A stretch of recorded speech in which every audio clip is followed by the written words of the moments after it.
What's up, guys? Another beautiful day out here in Mandeville, Louisiana. It's a little breezy today. Well, it's a lot breezy today.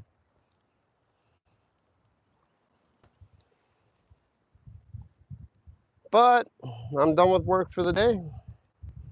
So we're going to do the deal again today and just try to see if we catch something. My buddy Ben was out here yesterday and he caught probably like a 2-foot alligator gar.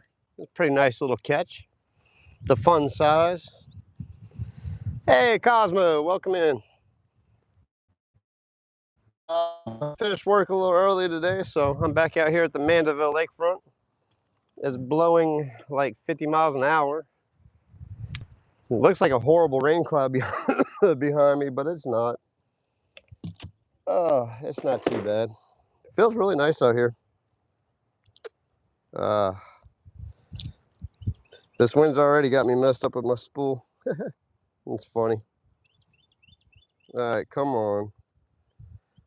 Do I really have to do this already? Not even 5 seconds into it, and I have to take the spool off because the wind blew the braid underneath my spool. Oh, that's awesome. Oh, cool, man. Yeah, I know your jack plate was messed up. Jason, welcome in. Fishman, welcome in. We're gonna try. We're gonna try. We're already on the struggle bus, though. I had to take my spool off because the wind managed to blow my braid underneath my spool. It's awesome. It's just how it goes. That's just how it goes. So we'll just slow down, take our time, and undo this mess I have going on under here. Oh, that cracks me up. How is it wound under there? All right, I think I found out the direction. Come on, one more. All right. Now we got a little grease on the braided line. That won't hurt. There we go. Put you back on. And we're about to go fishing. Hopefully catching. There's a big boat getting ready to launch behind me though, so have to kind of keep an eye on that. Let me raise this up so you guys can see a little better.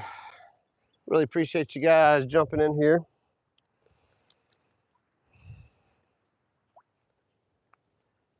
Really beautiful day. Looks like the tide is falling. No, it looks like the tide's rising.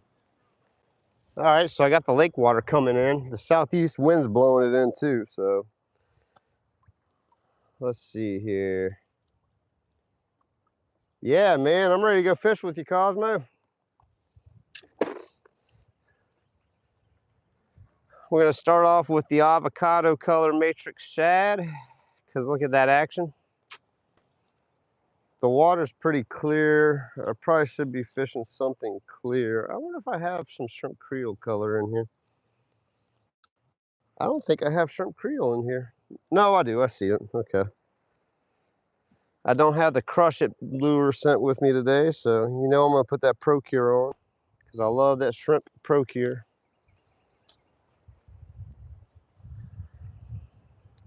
$27 people in here already? That's what's up. No pressure. Let's catch a fish. I would really like to catch something on the NLBN, but it didn't work yesterday too well for me, so let's see who else is in here. I think I caught up with the chat. No one's really chatting it up, but there's a good bit. A lot of people jumped in. Yeah, that little counter thing is funny, man. Show like 27 people, shows 10 people, 20 people.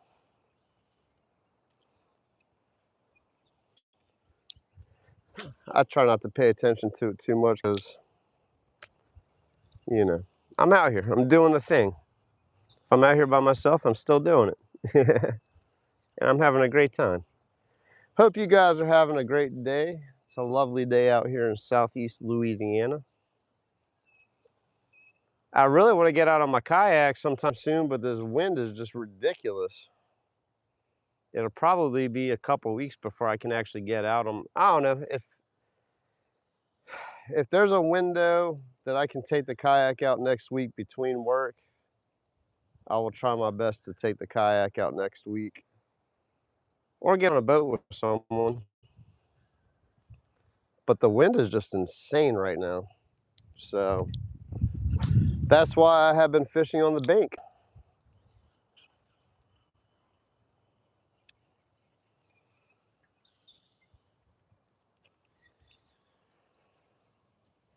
The water still looks amazing out here though on the North Shore, Cosmo. At least right here in the channel.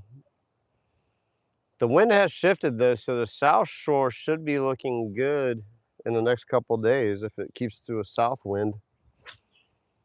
It's probably pretty calm on the New Orleans lakefront, honestly. It's rough on the North Shore, so. The problem is it's an easterly wind.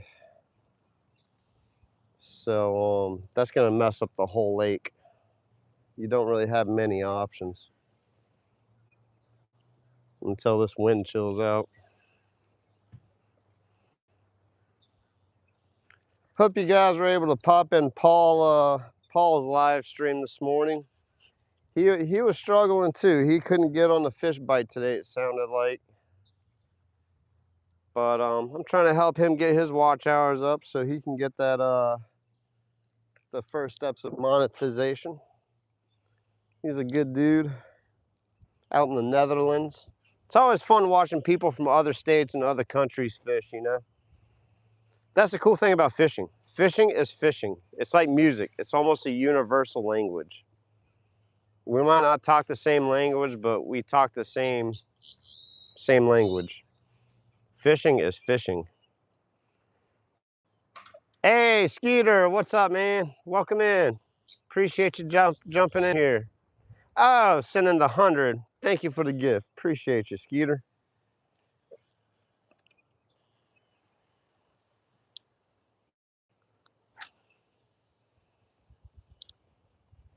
Yeah, that's you. I think I watch your channel, Skeeter. I pop in there from time to time. You guys fishing that little lake late? You've been fishing that lake lately.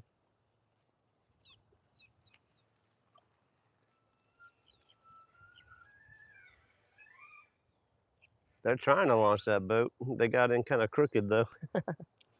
They backed it in a little crooked. It's a big pontoon boat. It's really nice. I guarantee you that thing's every bit of $100,000. It's one of those high-end pontoon boats. It's got 300. I can't tell if that's a Suzuki or a Mercury. Might be a Mercury.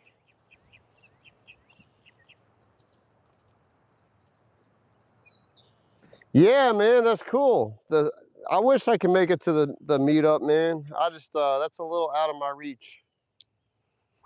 I'm planning on trying to do something like that in October in Grand Isle, man. Try to get all the people that are in my area and meet up and just, I'm calling it the content creator takeover. I probably shouldn't throw it out there until I do it, but that's what I'm gonna call it. I'm sure other people have done that, same concept, but some things, you know, like you get these cool ideas, you need to like keep them to yourself, but I get excited about stuff and I can't help but share my ideas. Hey, Paul, speak of Paul, hey guys, go check out Paul Van Wolfren's channel. He just popped in. If you're not subscribed to his channel, you really need to check him out. He's got some awesome content. He was on the struggle bus today like I've been, so. Same thing happened to me yesterday, Paul. You saw it, you were in there when it happened. I had that big gar. It grabbed my bait and started pulling. When I went to go set the hook, I yanked the hook out its mouth. Happens to the best of us. What's up, Tags? Looks like you're finished up fishing, huh, man? I was doing a little job while I was watching you, so I kept it on as long as I could. Did you catch any fish dog tags?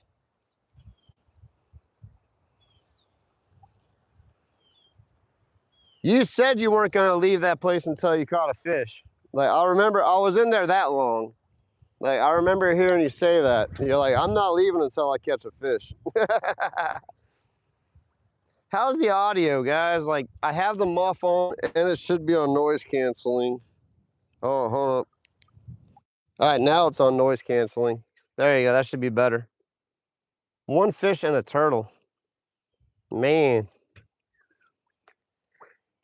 Yeah, I don't want to catch a turtle. I used to actually intentionally catch turtles when I was younger. You know, you put a hot dog on a hook and just snag the turtles just because you wanted to like feel something on the end of the line.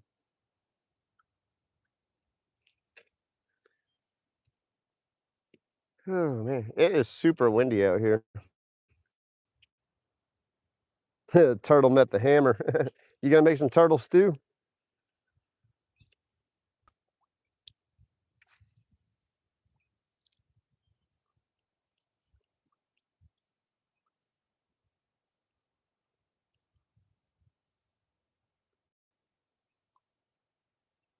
Okay.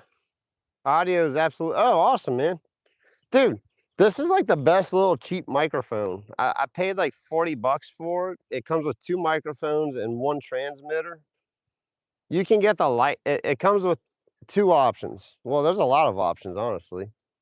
The option I bought was the two microphones, the charging base, and the single transmitter with a USB-C so it can fit into my iPhone.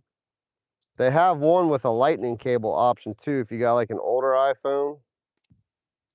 Um, I'm sure they got a micro USB option if you have like a micro USB on your phone too. If you don't have an iPhone.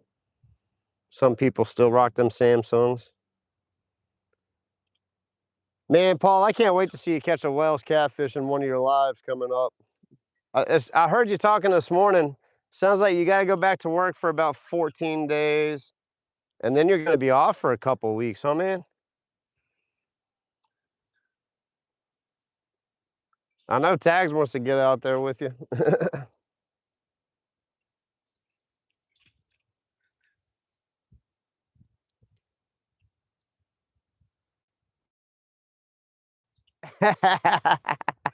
Hey, I'm not hating on him.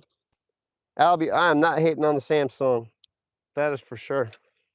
Honestly, I almost got roped in on the Google phone. They have like so many cool features on the Google phone that but I've had an iPhone since they came out. Actually, here's my iPhone story, all right? So I'll give you my whole cell phone journey. I think I was like I was 18 when I had my first cell phone. I cut grass every weekend and all that jazz and saved up my money. And I bought the blue Nokia cell phone that you could play like Centipede on. You guys know the phone. You bought the phone just so you could play Centipede. The old school Nokia phone. Right after they made like the big old giant walkie-talkie cell phones. So I worked my butt off to get that little phone. And I rocked it for a long time. And then so then they came out. I was with AT&T, and then they changed the singular and all the junk. They kept going back and forth. So I bought.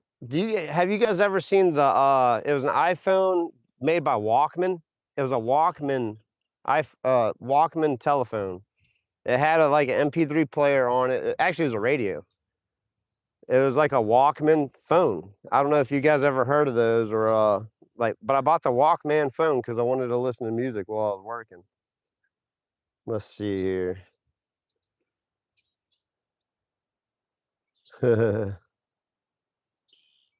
Yeah, those old blue Nokias. Yep.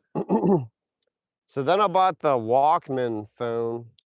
It was like a flip phone kind of deal. I never got into the flip phones. So I had the Walkman phone and I used the snot out of it. And finally it was dying and a buddy of mine worked at AT&T, and iPhones were out for a little while, like the first generation iPhone. And when the second generation iPhone came out, he sold me his old iPhone, and he worked at AT&T so he could wipe all the junk off, do all the stuff. So my first iPhone was actually a first generation iPhone, but I bought it used because I couldn't buy a brand new one. They were crazy expensive. So I rocked that dude for probably 2 or 3 years at least. And then I think I got like the iPhone 4 or maybe the 5 or something like that. And I rocked that one for a couple of years. And then AT&T did the whole trade in your phone and get one for free, all that junk. So I upgraded, and I think I ended up paying like 200 bucks or something because, that's just how it works. And now I'm on the plan with iPhone where I'm every 2 years I just trade it in, and they pay my phone off and I get a new phone, and it's a pretty sweet deal. I'm in that channel where I pretty much get a new phone every 2 years for free. I got back in that groove. Oh, I know how I got my other iPhone. They were like, I went to Verizon for a little bit. I won't ever go back to Verizon. Verizon was horrible. And then when I swapped back to AT&T, they were doing a come back to us and we'll give you a free iPhone. And that's how I got my free iPhone from the beginning. And then I just stayed in the channel where I just traded in every 2 years, and I've been managing it pretty well that way. That's why I have an iPhone and I stuck with it because it's once you're in the trade-in program, you pretty much get a free phone every 2 years if you play it right. So, there's my iPhone story. What's up, Tony? Welcome in. Linda, welcome in. Let's see, who else is popping in here? Alright, Tags, this is the family channel. I'm joking.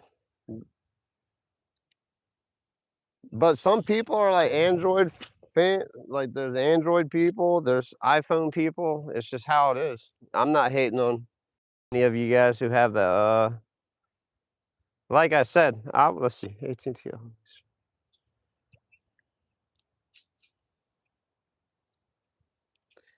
Yeah, but Albie, so if you play it right though, you can pretty much just trade your phone in every 2 years and you have a new phone.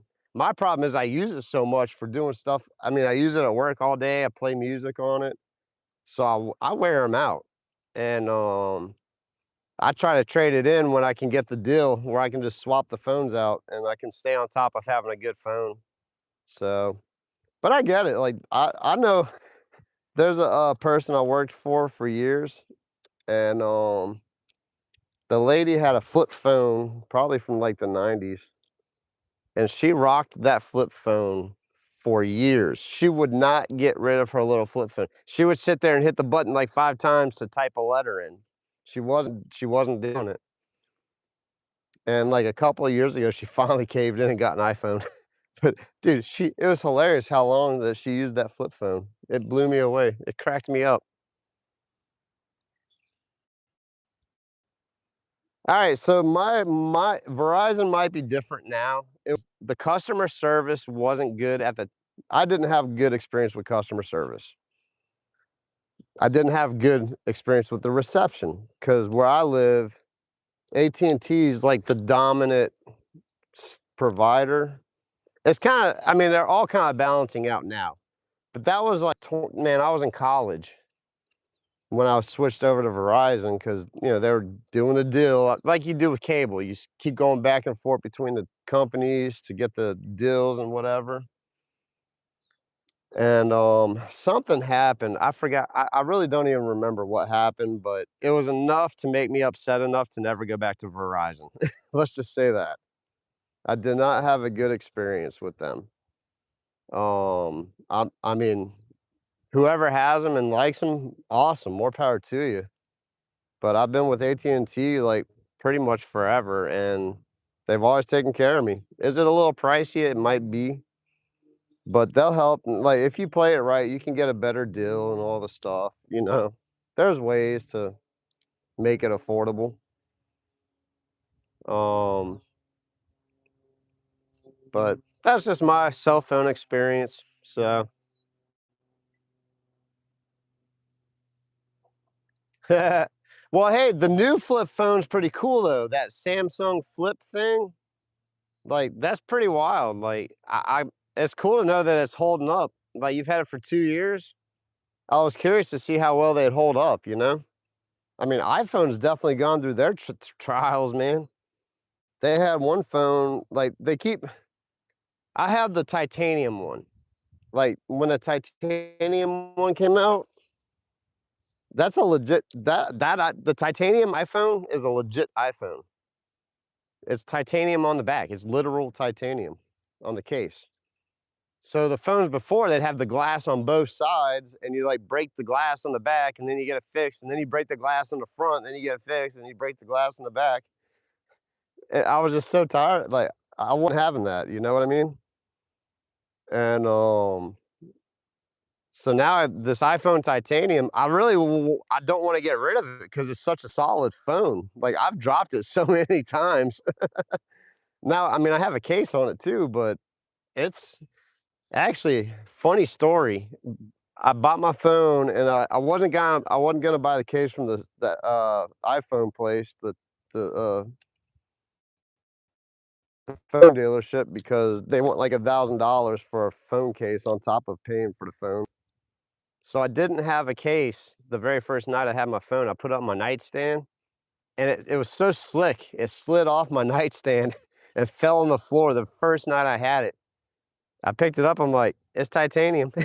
It is. I mean, it rocks. I love this phone. The problem with me though, like, so AT&T, I mean, it's probably all the servers, like on the South Shore where I live, reception's real spotty, and I have problems with reception from time to time. So,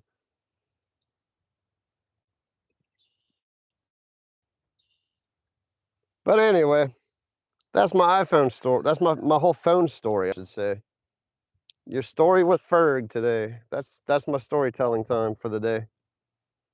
But yeah, I am waiting for the iPhone 8 to come out because that's when I'm available to trade my phone in completely for a new phone. So I'll be rocking that iPhone 8 pretty soon. 7 I heard was pretty bad, or 18, 17. I don't even know what iPhone they're on anymore. I think it's 17 now. Yeah, it's the 17. 7, I'm like 20 years behind. The 17 had some issues. So I think they're gonna resolve those issues on the 18 from what I heard at the phone store. They told me wait until the 18 comes out because I was gonna go get the 17. They said just wait until the 18 comes out. It's gonna be worth it. They're gonna fix all the problems from the. It's like buying a car nowadays. Like you gotta wait for the car to come out and wait a couple of years for them to work the kinks out on a new model. Like the Nissan Titan had transmission problems from day one. Now they're like rock solid trucks. Every car has their own issues and they gotta work the kinks out. Don't ever buy a brand new model. Like give it a couple of years and then buy it after a couple of years. If you're like buying, I don't buy new cars, period. I wish I could. I'm not in the place to be able to buy a new vehicle. Let's see here. That's hilarious, Albie. It's really not. It's it's pretty rough.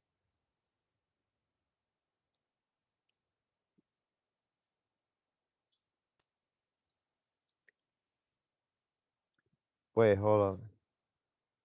Dude, that's awesome, man. So Straight Talk is pretty good then. That's awesome, Tony. I have seen a lot of their commercials. Yeah, it's weird. Like some places I can just be out in the absolute middle of nowhere and my phone's awesome. And then other places I can be right next to the phone tower and have like one bar. Blows my mind. Yeah, and it could be, the signal and what interference, like if, if there's tree lines or building. Like in New Orleans, there's a bunch of buildings and junk too, so that probably interferes with the signal. I know when I'm working in a 2-story house, that second floor blocks the building, the signal, because you got the second floor and then the roof on top of it. So sometimes I have to go outside to make a call or something.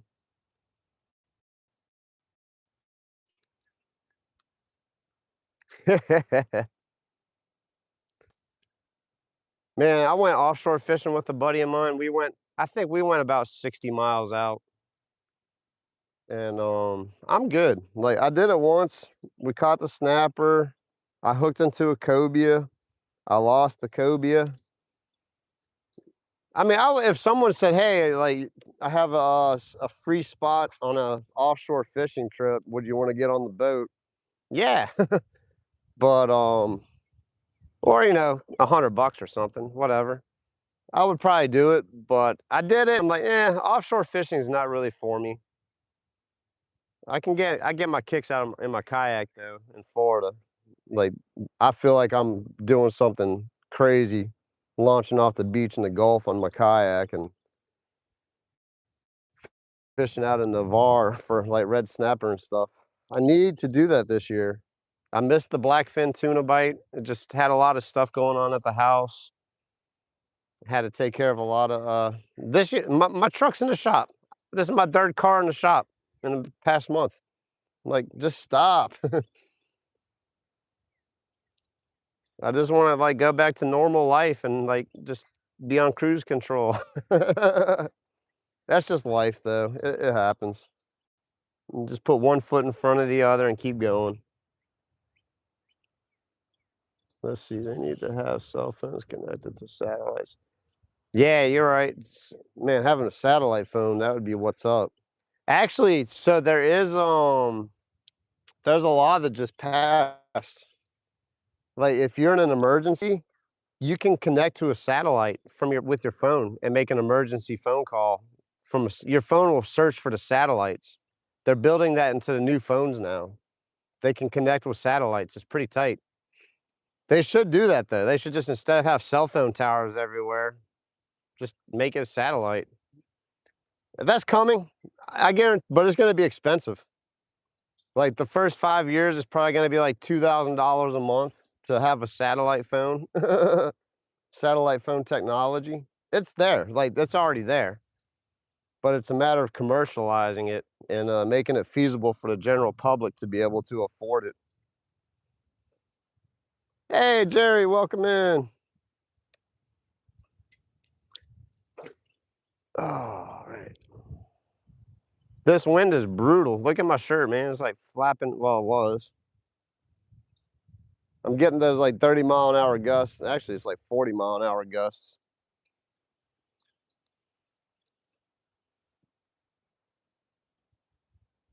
Oh, that's cool. You can get on Starlink with T-Mobile. That's interesting. That like might make me trying to let me put my phone over here behind this piling so the wind it's not being blown over by the wind. Matt, welcome in. Matthew. That's cool that you can link you can connect to Starlink with is my phone charging? No, the cable pulled out. Hold up, guys.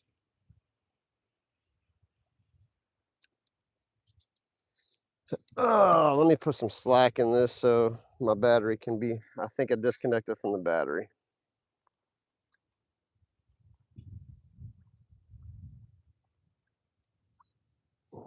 Oh, drop the battery. The battery is hooked up. Is this hooked up? That's hooked up. That's hooked up. That's hooked up. Why isn't, let me turn the battery on. There we go. There we go. You wouldn't think you'd have to turn a battery on, but I sure did. All right, we might change this lure here in a second. I'm gonna throw this and get that Procure to wipe off. What's up, Daniel? Oh, I think I forgot to turn my settings off. Guys, I'm probably gonna get phone calls. I'll probably get some spam phone calls and texts and whatever. I forgot to turn the notifications off. So if I freeze, it's because I'm getting a phone call. So, and hopefully the live will just pick right back up. YouTube's getting better about that.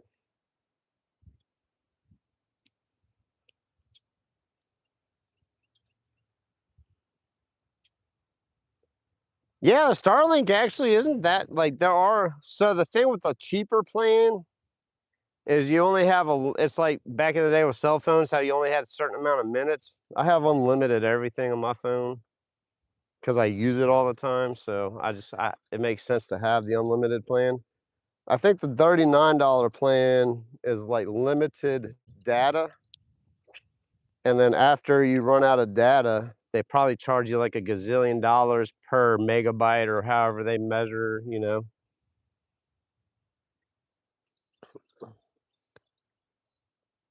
But yeah, you can use it at home and all. I mean, it's cheaper than home service. Like just get Starlink and use it at home and use it out while you're fishing or use it everywhere, you know? It's not a bad idea. What's up, EWASP? Welcome in.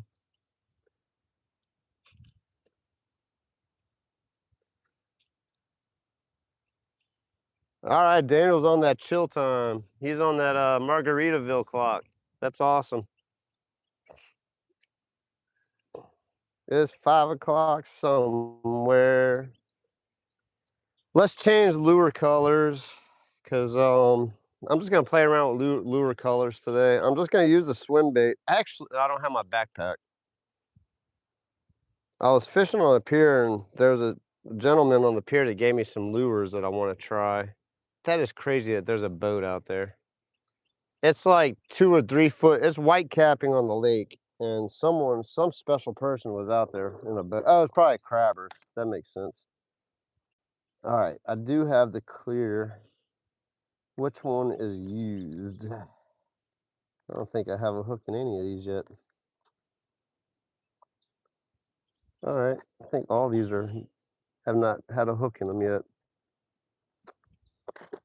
Let's switch colors to the shrimp creel. The water's clear, so whenever you have clear water, you want to switch over to a clear cheeseburger in paradise.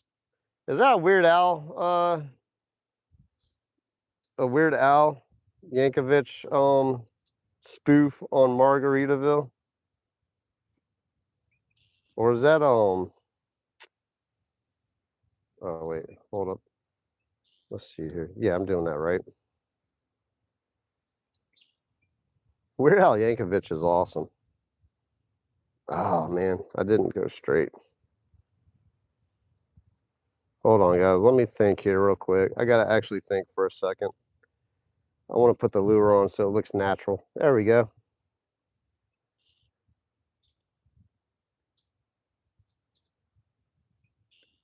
I think they have the Kentucky Derby this weekend too. Now that you mention it, Jerry. But yeah, I'm pretty sure the Kentucky Derby's this weekend.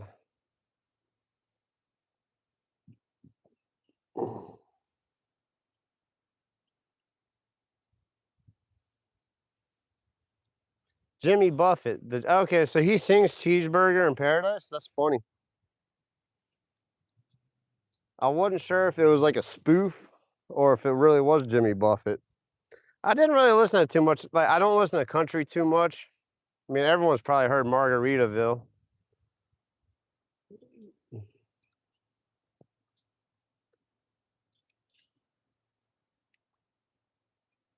All right, Albie. Cool, man. Is it vacation or work? Ooh, I'm about to lose my phone. Yep, my phone is about to go. This wind is brutal. There we go. Got a little closer. That should keep it protected.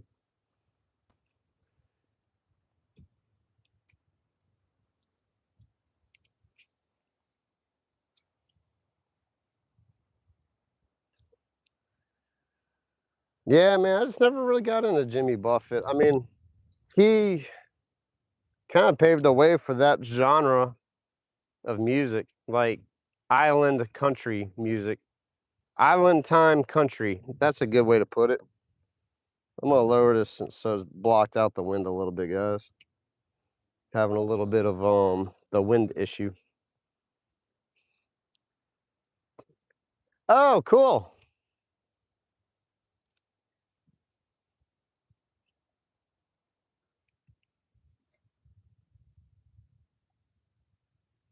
Yeah, it took them forever to launch that boat. They've been working on launching that boat since I got here.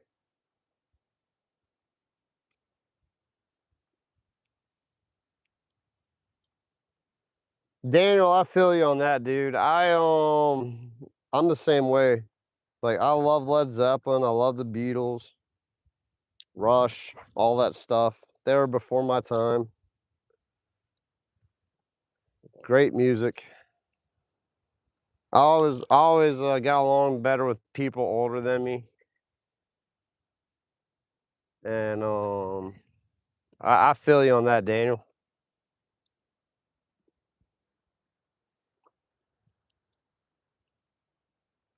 Absolutely, Albie. Texas has some awesome fishing. Are you going like in coastal Texas, or are you going more like to Dallas and Houston and like central Texas?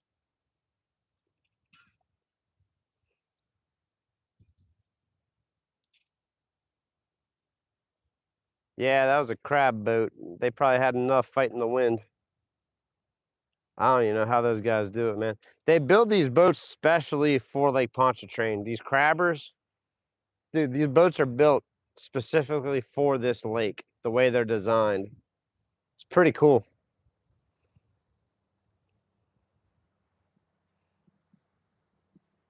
But you gotta see this dude.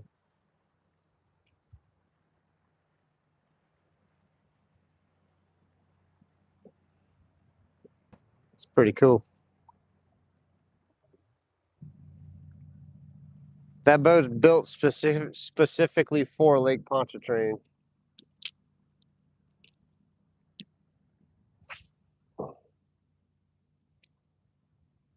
Oh, I almost caught a seagull. Okay. My grandma used to live in Arlington. I used to go to Arlington every summer to go visit my grandma, my stepdad's mom. I went to Texas every summer for a few years there. Went to the Six Flags and the Astrodome and all that stuff. I wish I could have went and saw. What's up, Danny? Welcome in, bro. I wish I could have saw Nolan Ryan pitch, man. I think he was no, he was like I think I could have seen Nolan Ryan pitch. I think he was in that era where I was old enough to see him. Young enough and old enough at the same sense.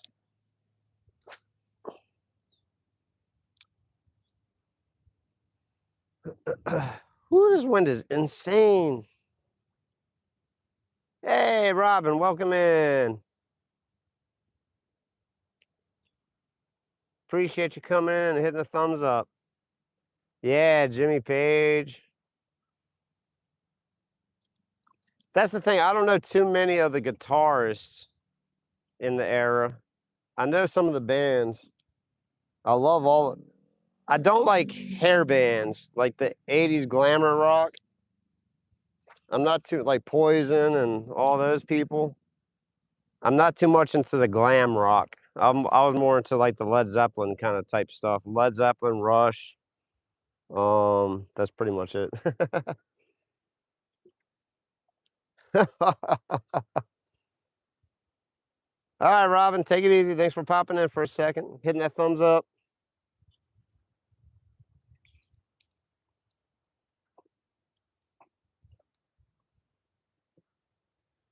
I would like to hear Santana. I think he's coming out here pretty soon.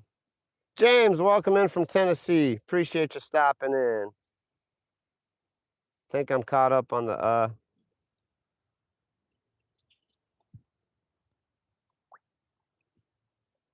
Hey, that wasn't me, Was. That wasn't me. That was Daniel.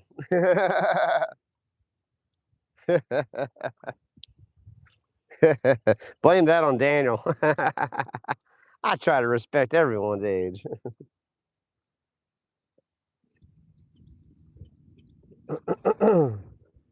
There's that crazy pontoon boat.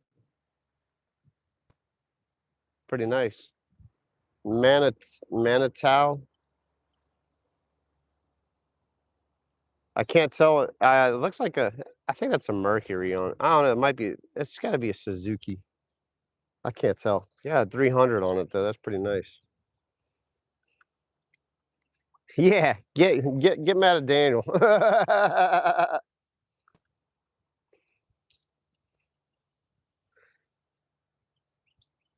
I honestly could put a light. Well, the problem is if I put a lighter jig head on, the wind's gonna get me and I can't cast. I've got like a the water's high too, so I'm good with the heavier jig head where I'm at right now. Yeah, see, I can cast the heavy jig head. It's gonna sink to the bottom real fast, so I can't work the whole water column like I normally would want to. That's funny, Daniel.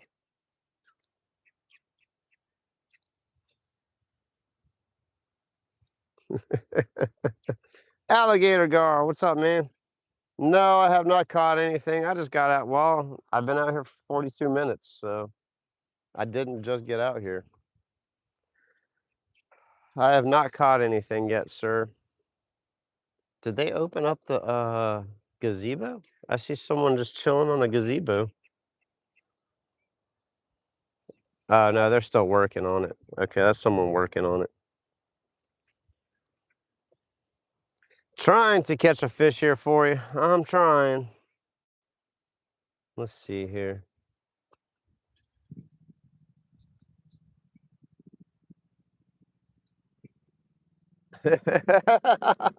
That's funny.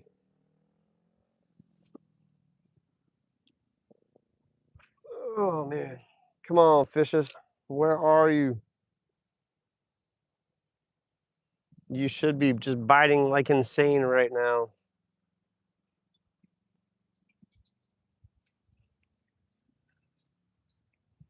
I'll tell you one thing I'm gonna do next time. If I have like a planned trip out here and I can actually catch some mullet, I'm gonna cut up some mullet and put it under a cork and let it float. Oh, that was a fish. That was a fish. Oh, I missed it. Oh, that was a bite. Hold up, guys. We might be onto something here. All right, let me pay attention and actually try to catch a fish for you now. Thanks for entertaining my thoughts while I was losing my mind. I think I'm getting bites, guys. Okay. All right. Cool, cool. Let me lock this in. Let me zero it in and try to get a fish now. Put on that Procure. Make them hold on to it. That wasn't I don't believe that was structure. I don't have any grass on here. That was 100% a bite. All right, let me lock it in. Let's lock it in. Let's try to catch you guys a fish. That was definitely a couple. I had one hard hit, and then I had some taps along the way. Time to lock it in, boys.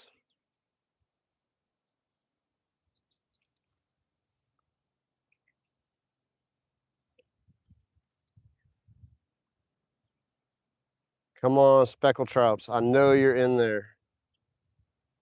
I know you're in here. Where are you? I don't see any grass on there. Something's hitting it. Oh, that was not the cast. And like I have to like be like right up, I have to cast in the same spot. Like a little to the left and a little to the right, man. You missed the bite. All right, let's do like a slow retrieve just to see if I can get something to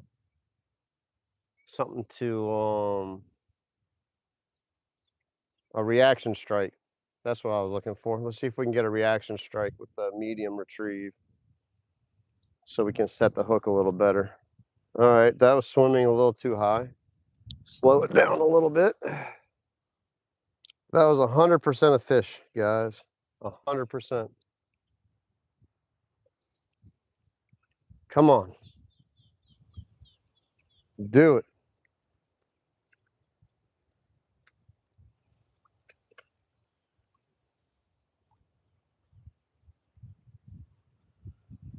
This wind is brutal.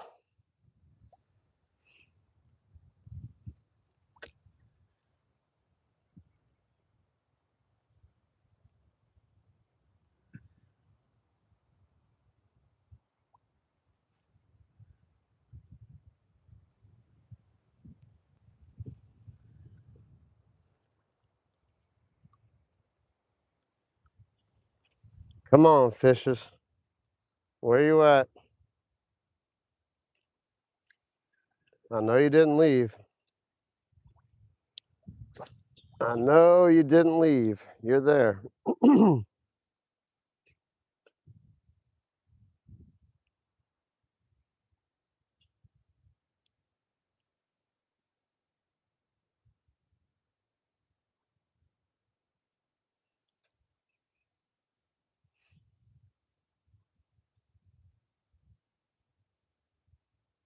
Oh, I can't believe I missed that, man. It took it, I mean, it pulled.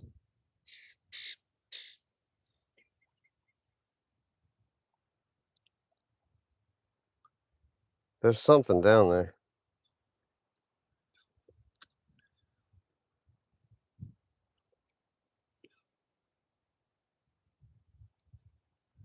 Come on. Just pick it up and run with it. I mean, it's blowing so hard, it could be just the wind blowing my rod, but something grabbed it and went with it. That wasn't the wind. I know that for a fact. I do feel the wind now.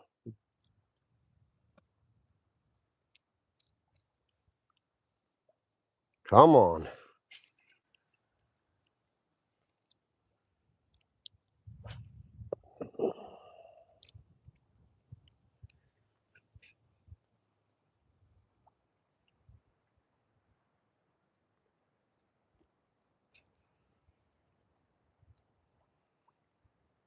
Crazy alligator gar. Welcome in to everyone who's new in here. The one with the Chinese symbols, welcome in. Just keep it in English. I understand your name, your handle, you can't control that, but if you want to engage in the chat, please speak in English.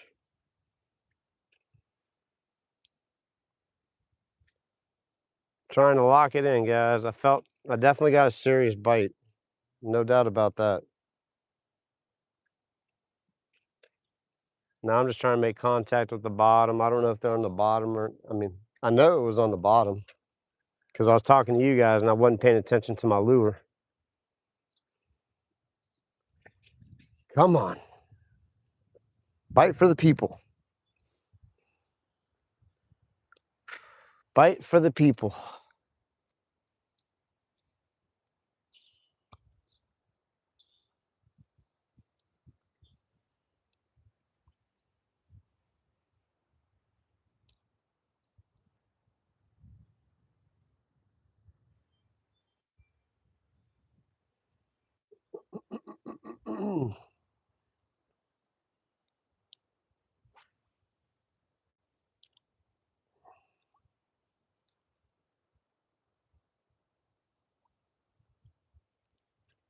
Yeah, we have the technology to translate stuff, so I get it.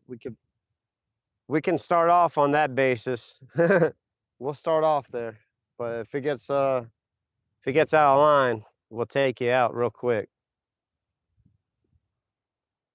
Let's see, are you throwing in the same spots? I'm pretty much throwing in the same spot right now because I did get a hit. And if it's speckled trout, they're gonna be stacked. They're gonna be kind of hanging out in one spot. I don't know if it was a catfish or speckled trout. It grabbed it and pulled. Like it didn't smack it like a speckled trout though. So my guess is it probably was a catfish. Because a catfish will just grab it and run with it. They're not gonna like just yank the rod. A speckled trout, they hit so hard, they'll like almost pull the rod out of your hand. I think that's what most people out here love speckled trout so much. It's just that hit, man. When they hit, that it just almost jerks the rod out of your hand. Now, after you fight them for a little bit, they kind of give up. And I guess that's why they're called weak fish. They hit hard and then they give up.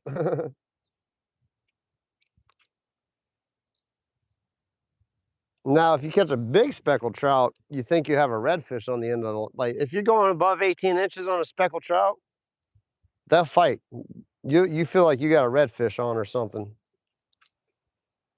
Come on, man. That was a nice bite too. I am gonna have to start fan casting though. That is a good idea. What's up, Grumpy Orca? Welcome in. Right? I need to put on that crappie rig, but it's too windy. Daniel, I want to do that again. I need to go back in this bayou back here and just throw at the docks and catch those big blue cats. I picked up a scale finally, so I can start weighing my fish.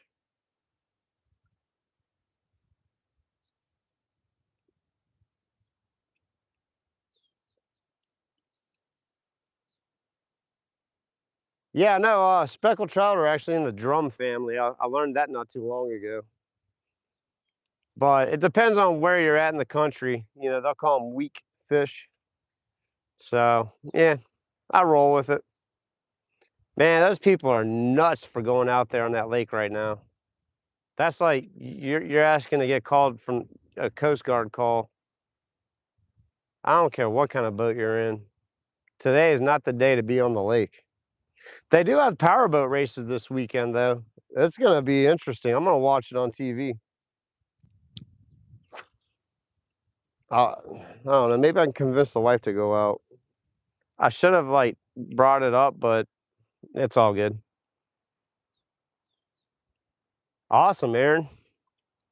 I love flathead catfish. You know, I need to tighten my drag up a bit. Yeah, there we go.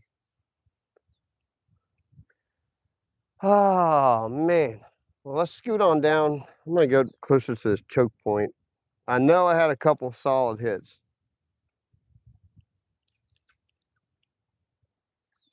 They were definitely fish. I wasn't losing my mind on that.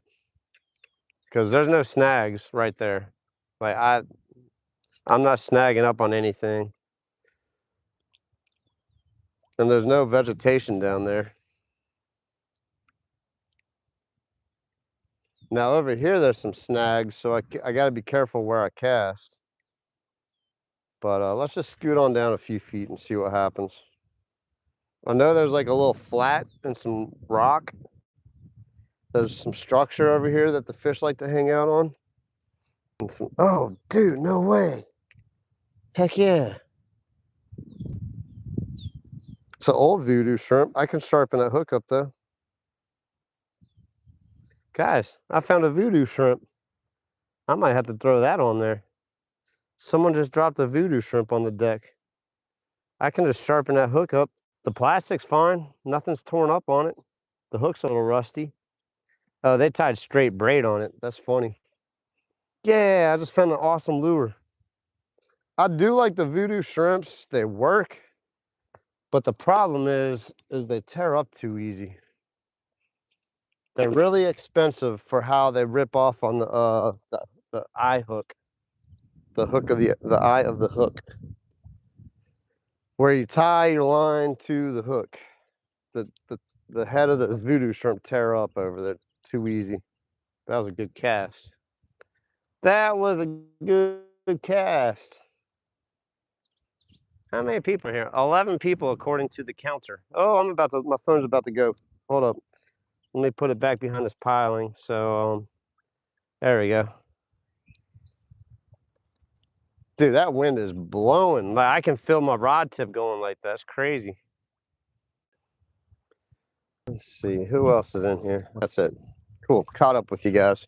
That's why I like using my tripod, so I can like talk to you guys and hang out. I know the chest mount's a cool view, but it's hard to keep up with the chat on my chest mount. And then my microphone's a little bit easier to, what's up, Grass Bandit? Welcome in. Long time no see.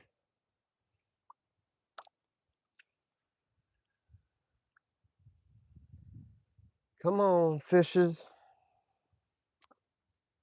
I would like to catch a fish for the people so they don't think I stink at fishing. I know what I'm doing, I promise.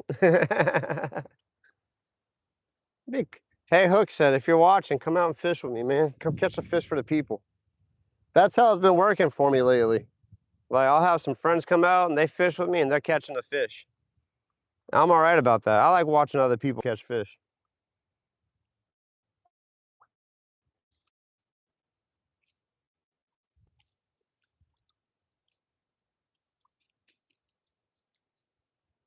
Oh man, pinfish are great bait. Albert, this is a Daiwa Rev Ross. 7-foot, medium action. Medium power, I should say. Fast action. It's a 2-piece rod that fits in my car. I like a full, a 1-piece blank, a solid blank, however you want to call it. But this just travels in my car a little bit easier. But all the rods that I take on my kayak, they're all single blanks. They're not 2-piece rods. They hold up better. You can feel everything better. That's a good one, you lost. I'm the world's best fisherman. I can fish like no other person.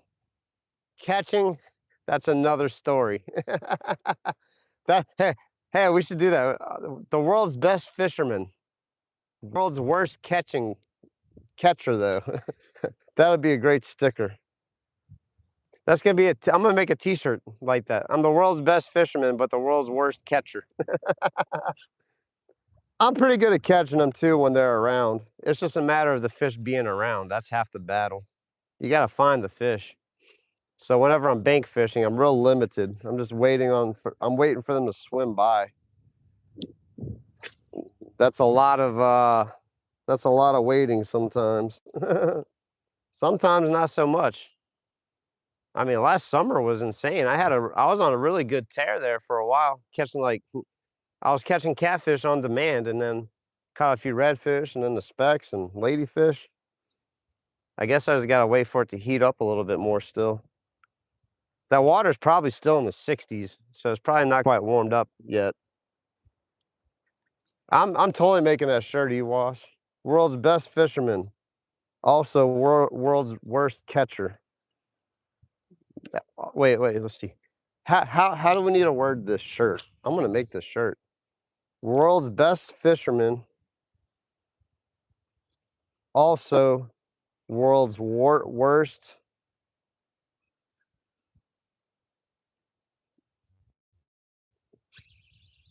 Oh, come on. Was that a fish or a log?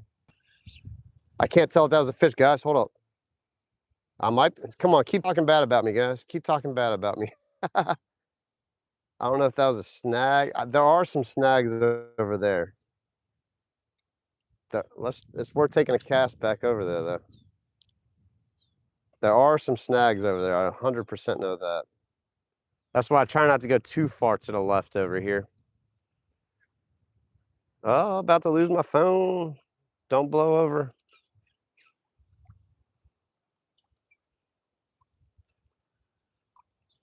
Were those fish or were those snags?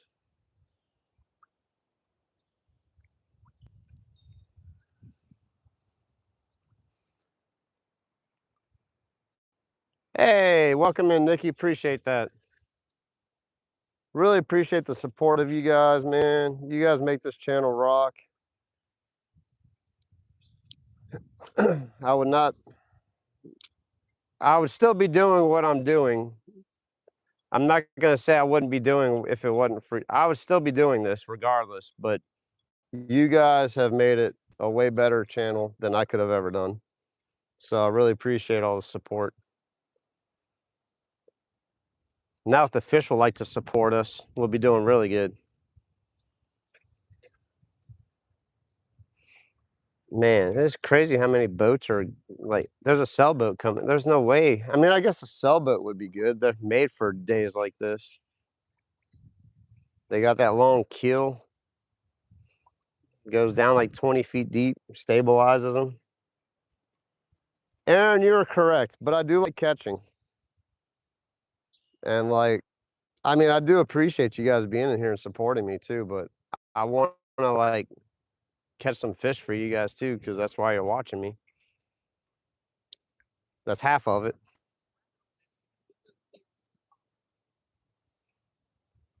You guys want to see a sailboat?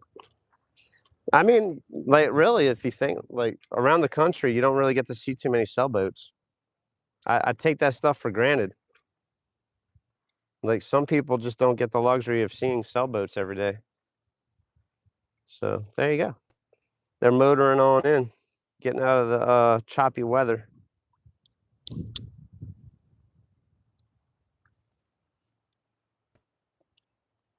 See,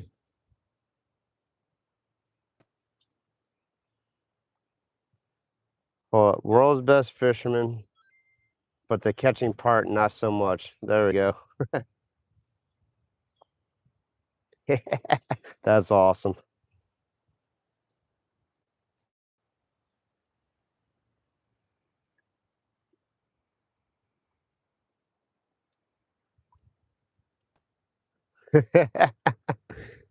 I'm gonna make a cool shirt like that, guys. Watch. Oh, cool, dude. That's epic. Tuna fishing off of a sailboat.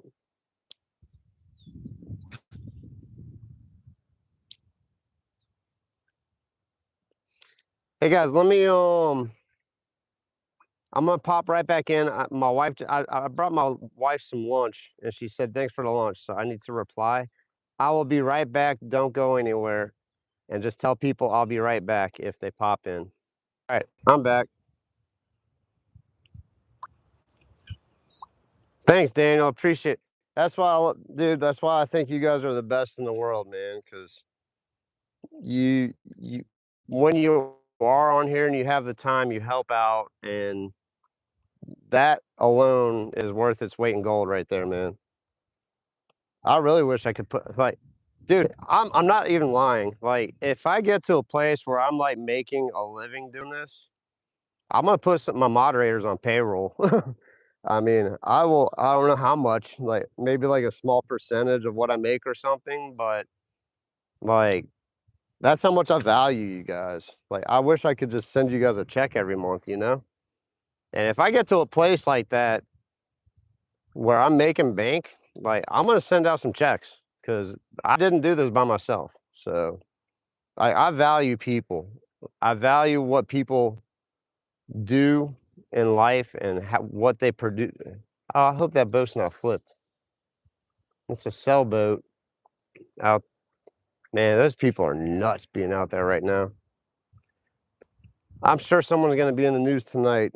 There's going to be a flipped boat, no doubt. And then they got the power boat races this weekend. There's going to be a few boats that are going to flip over this weekend.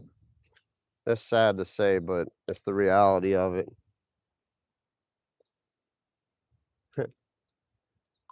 That's awesome.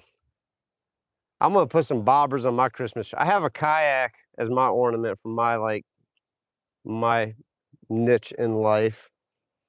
My wife's got 1,000 different ornaments from like students and stuff. What's up, LA yak fishing? Dude, we need to go fishing together, like for real. Like we just really need to like lock it in and set a date and like not go on a date. Dude, we need to go. We need to hit Grand Isle, bro. I know that's like that's a central location where we both. Honestly, I would drive out to Lafayette. I like my kids live out in Lafayette. I shouldn't have. Well, I'm not gonna tell you where they live in Lafayette. So, but I mean they're adults now, so it doesn't really matter. But dude, we need to go fishing together. I need to get out there and catch some sockeye with you, bro. You've got that joint wired down, bro. Guys, hold up. He's never really pops in my live, so I can't do this too often. Like, he watches my stuff and I watch his stuff. Guys, go check out Louisiana yak fishing. You get lucky. Yeah, right, dude. Hey, there's an element of luck in fishing. There's absolutely an element of luck. But there is a certain level you reach where it's skill and you just know what you're doing. I'm watching this little bitty sailboat out there, like someone's in a little dinghy or on a surfboard or something. It might be a sailboat. I bet it's a surfboard with a kite board, or sailboard. I don't even know what those things are called anymore. They got so many different things. But guys, go check out Louisiana. Hey, Yak Fishing, make another comment so people can check your channel out. I just added you as a moderator.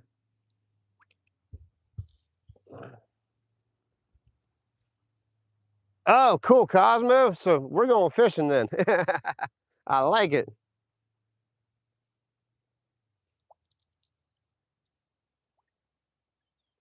Yeah, I agree. I agree. But Louisiana yak fishing has definitely got a skill set. Like there's definitely luck. He knows what he's doing. He's just being modest, as most of us are.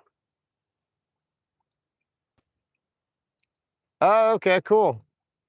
Nah, man, I'm getting my kids this weekend. Um, maybe the weekend after that. Hopefully the wind and weather's nice. I think maybe the weekend after. Actually, you know what I want to do? Yak fishing. I want to fish for 24 hours straight in Grand Isle, but I need a couple guys to go out there with me to do it to keep me awake. We need to just have like a 24-hour fish-a-thon in Grand Isle. Maybe not, and we need to do it soon, while the weather's not like insanely hot. Hey, Tid, welcome in. You came in from Real Fishy yesterday. Appreciate you. Doing great. Hudson, let's see here. Hold up. A lot of new people popping in. Appreciate you guys. Hudson, I have like all kinds of different PBs. Just if you don't mind, subscribe and watch my videos. I have PB bass, I have PB blackfin tuna, I have PB redfish, PB speckled trout. I have like PBs everything. PB alligator gar. Just go back and watch all my videos, man. There's too many PBs. Like I can't just say what, you know. My personal best, I think my absolute biggest fish I ever caught was an alligator gar. That sucker was about, the one that I actually landed, it was about 4 feet long. I caught one out here.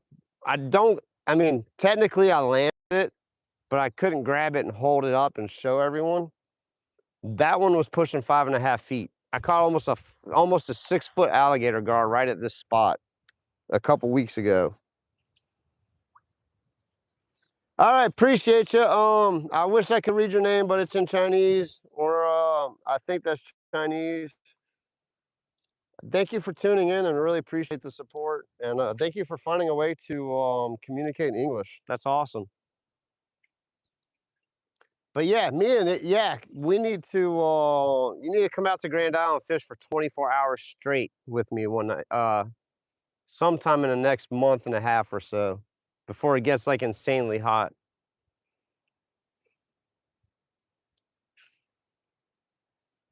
Let's see here. Sny, what's up, man? All you guys are sneaking up in here. Hudson, I appreciate you. Yeah, go back and watch all my videos. Like, not the live streams. You can watch the live, dude. Hit that playlist and let it play, man. I don't mind if you can help with the watch hours. Awesome. But definitely go back and check all my videos, dude. I got a lot of crazy stuff. The live streams, some of the live streams are pretty epic too. Like, but it's hard to like navigate through 5 hours of fishing in a live stream, so I get it. But I have plenty of stuff for you to watch if you just want to watch fishing all day and all night. Daniel, I appreciate that. Yeah, I just did a really cool clean and cook. So it was a very extended catch, clean and cook. Me and a buddy went fishing yesterday or the day before. Daniel, my days are blending in with each other. This is becoming a problem. So we went out on his boat. We caught some white bass. We caught a few other things too. Then I ended that live, and then I opened up with another live, and I cleaned them and cooked them and ate them like on the fly during the live. So that was pretty fun. I think everyone kind of enjoyed that one. Also, yeah, Ferg Jams is my music channel as well.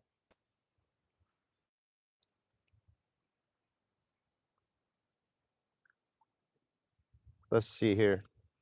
Yeah, I went live. I did a clean and cook and eat live. It was awesome.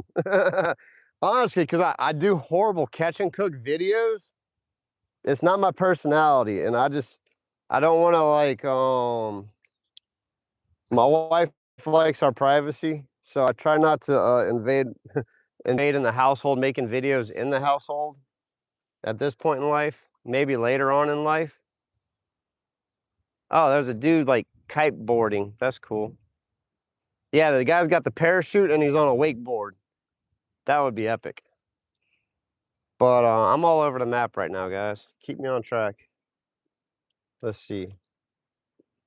Yeah, there's days. There's actually breaks in the time frame of life called days. Tony, she didn't mind it, but she first thing she asked is what kind of fish is it? Because she'll only eat my speckled trout, and she'll eat the redfish if I like burn it. She doesn't want any kind of like hint of a fish. She just wants the bread. I pretty much got to fry a fish to where there's no fish in. Oh, there's a purple martin. That was cool. That's a little bluebird. We're starting to have like the birds are migrating, coming down here from the south and going to Mexico and all the other places. There's a bunch of birds flying around today. I am all over the map. She did like it though. She tried it and she was like, okay, it's not bad. And that was it. She took like one bite. But it was literally like the thinnest little slice, and it was like the crispiest part of what I tried to extra fry one just for her, so she would try it. Come on, fish. Let's get a fish. Speaking of. But she did enjoy it. I mean, I know how she likes to eat, and she doesn't like eating red meat, so I pretty much have to make beef jerky out of like filet mignon, beef tenderloin.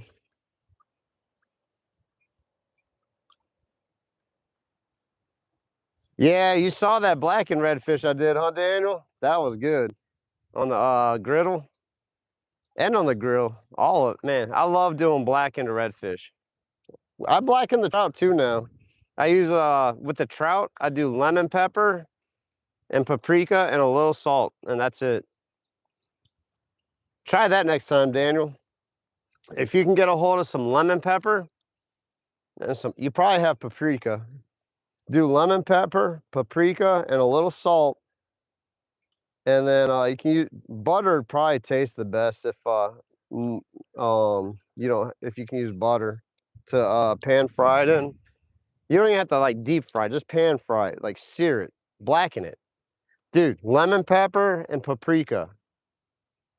That's the jam, bro.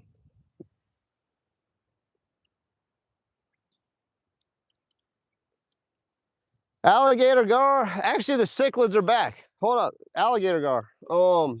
I caught my first Rio Grande cichlid of the year. I, I guess last week or a couple weeks. Go back in that one of those lives. I think I was using the boilies that I made. I couldn't find carp, but I started catching the Rio Grande cichlid, and I caught a couple bass. So the canals are kind of coming back to life.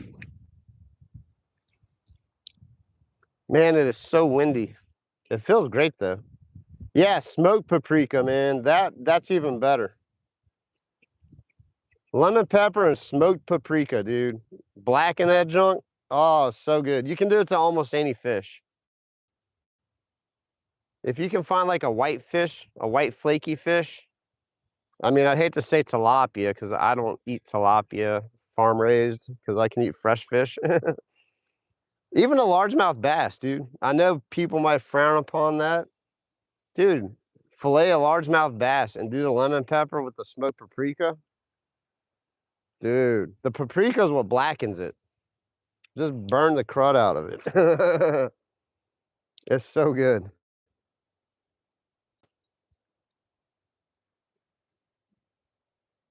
Yeah, I just started I just saw them like in the canal that I fished. They just started popping back in. Some huge ones too, dude. I guarantee you that cichlid was almost a pound and a half, almost 2 pounds. It was huge. I should have weighed it. I wish I had a scale at the time. Yeah, just fry the coating.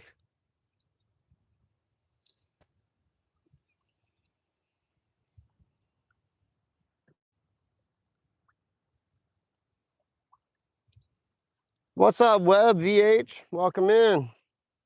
Yeah, thankfully I don't have to deal with the grass in the canals that I fish in, man. They keep them pretty clean.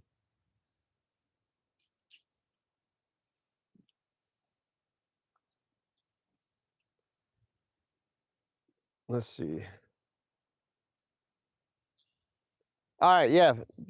Daniel, get a hold of the slap your mamas. I'm telling you, man. You don't even have to use egg wash. Just put some mustard in a bowl. You saw what I did. You saw what I did in that video, man. Just do exactly like I did. Don't add anything. Don't take just mustard and slap your mamas. That's all you need. Make sure the fish is dry before you before you put it in the mustard. Because if the fish has water in it, if it's not dry, that water will expand and burn up, and it'll puff up the fry, and it won't work. You know how to cook though, so I know I don't have to tell you that. Dude, that slap your mamas is so good. You don't have to add anything to it. I actually messed up a couple times because I added some Creole seasoning to it, and I messed it up. I messed the flavor up. It has everything in it. You can get a lemon if you want to and just squeeze, but it has lemon flavor in it. And it's MSG free. That's why I use it. My wife's allergic to MSG, so it's gluten free, MSG free. It's all the free. It's just good seasoning, man. I've tried all the other ones, and it's just the absolute best.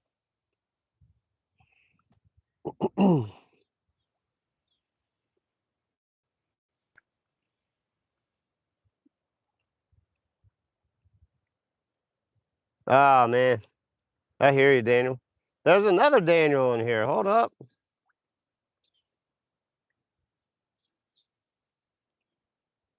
The fishing hasn't been too good at this spot. Daniel number 2, welcome in. It's been all right. I'm not gonna say it's been bad, but it's just a slow bite. It's pretty much a spot where I have to wait for fish to swim by, and I should be catching fish, but I just don't know what's happening. I don't know what's happening. I should have caught a fish by now.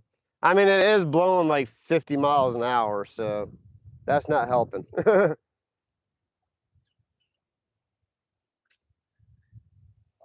I'm working through it though. I'm working through it. Ah, come on, wind. Uh, got the good old wind knot. There we go.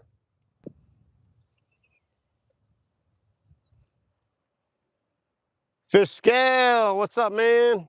Dude, I had a blast the other day. Did you see my video?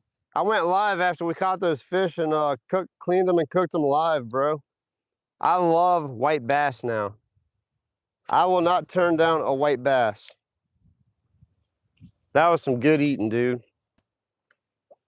Guys, go check out Fish Scale if you haven't. He's got an awesome channel.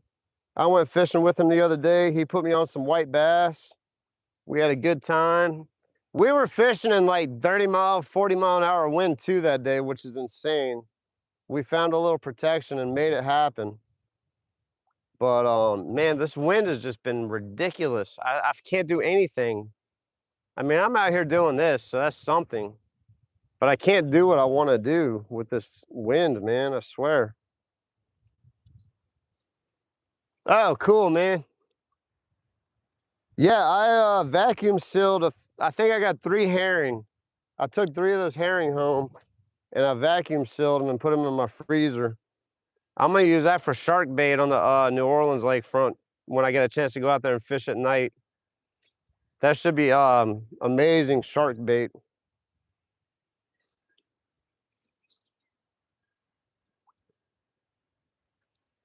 Let's see here.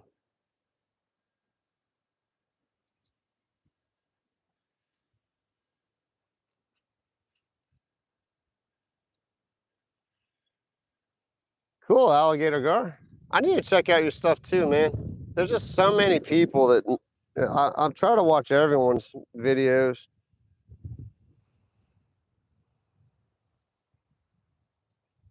Dude, it is so windy out here.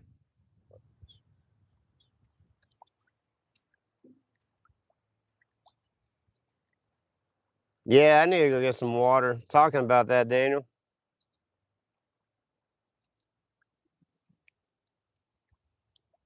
It's a good idea. I'm gonna go to the car and get a little water real quick.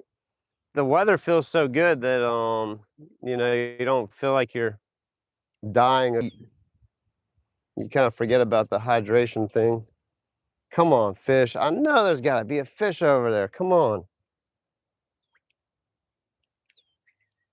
Fish scale, man. I can't wait till you know it would be fun like over the summer, now that you're a little bit more free in the morning too. If you go live like in New Orleans while I'm working on the North Shore, like I'll fish early in the morning too. And I'll go live on the North Shore and we'll collaborate, and that would be a fun little deal right there. It's just hard with the reception on the South Shore, man. There's certain places you can go live and certain places you can't. Let's see.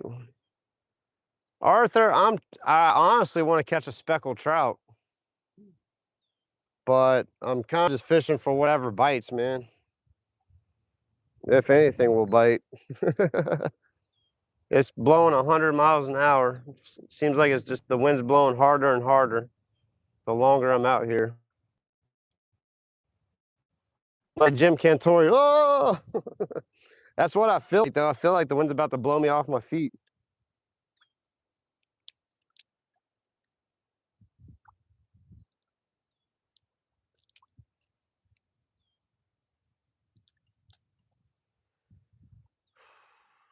Let me make a cast farther down that way. Last time I caught a speckled trout, well, not the last time. That tree, I cast at that point, and I caught a speck on that point. It must have just been, it was just right place, right time kind of deal, though. The wind is just so ridiculous right now, man. Dude, yak fishing, it's supposed to be windy like forever. Oh, I can't even cast over there. The wind's just blowing my bait straight over to the left. It's just supposed to be windy like forever. It's probably gonna be like August whenever the winds chill out. Oh, I'm kidding. I think it's just supposed to be windy though. I don't know how they're gonna do those power boat races this weekend, dude. There's gonna be some boats flipping up in the air this weekend. I guarantee it. You guys should watch that power boat race in New Orleans this weekend. I think it's on TV. It was on TV last year. There will definitely be a boat that'll fly up in the air, 100%.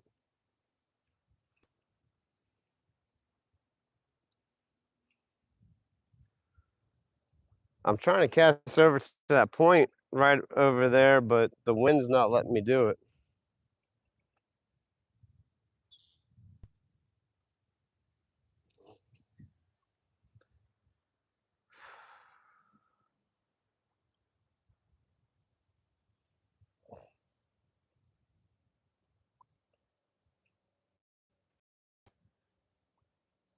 I'm gonna try to get on this corner and see if I can make a good cast over there.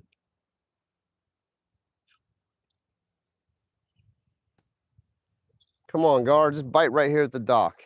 Right here, like you did last time. Come up and swipe it. Let's see if I can get a good cast over here, guys. It's not horrible. Still needed to go another like 10 or 15 feet though. Make sure my braid's over. Okay. Ah, man, this wind is ridiculous.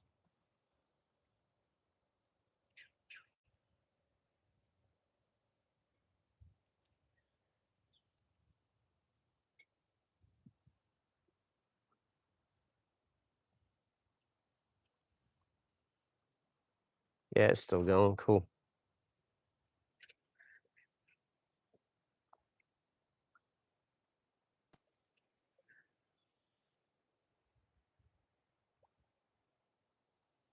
Come on, fish.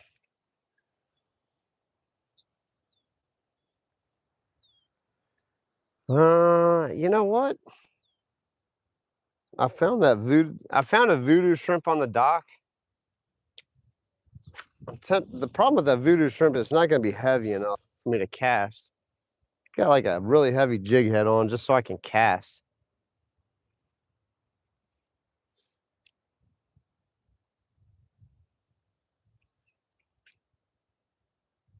All right, let's just work the bottom real slow. Let's just bounce it on the bottom a little bit.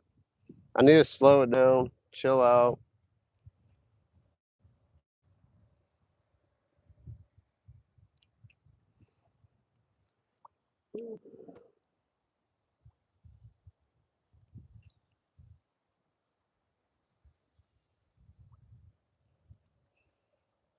Yeah, me and Fishkill were talking about that the other day about this wind. Normally, like the wind's chilling out by now, but it's just getting cranked up. Feels awesome though. All right, Daniel. Appreciate you being in here, bro. I mean, you are a trooper, man. I know you're waiting for that fourth quarter bite too. Like when I gotta leave, that's when we're gonna catch the fish. Let's scoot back over here a little bit. Gee whiz. But I need to put an anchor on my tripod just to keep my phone from blowing away.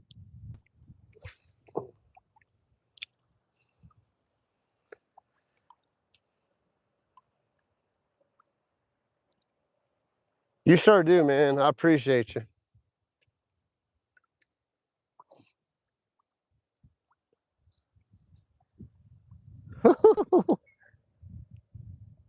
It's so windy.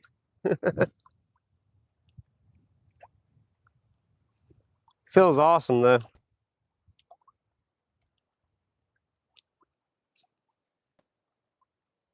She wasn't here early, but she's probably busy now. She was in Tag's live stream earlier today. You were in there too, I think. Dog tags. Dog tags popped in here for a second too. Oh, there she is. She's lurking, making sure no one does anything stupid.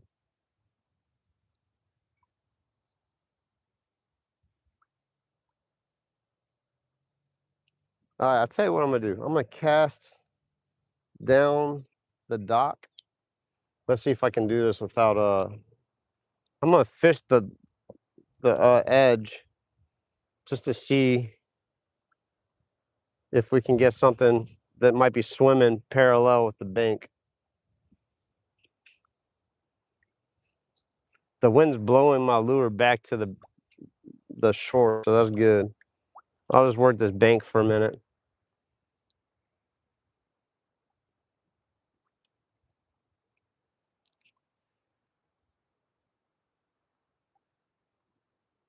That's right.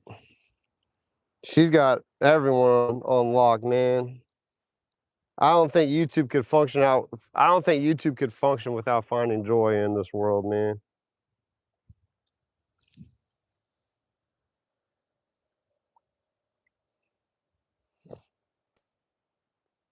I can't wait until my wife. I need to convince my wife to get a channel. She doesn't like being on social media. She has no technological imprint in the world.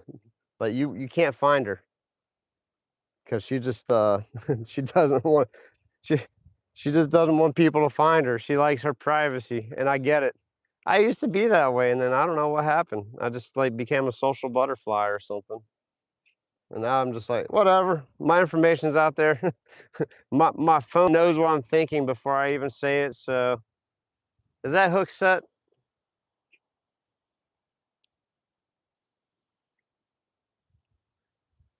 He got a new van, so I don't recognize what he's driving.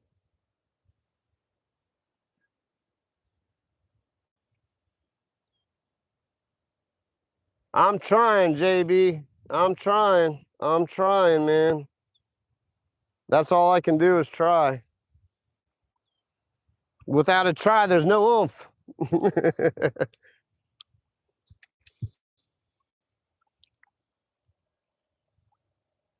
I'm waiting for that oomph.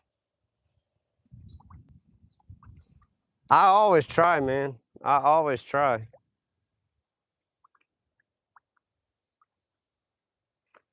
It's not a matter of me. It's a matter of the fish wanting to play. The fish don't want to play right now.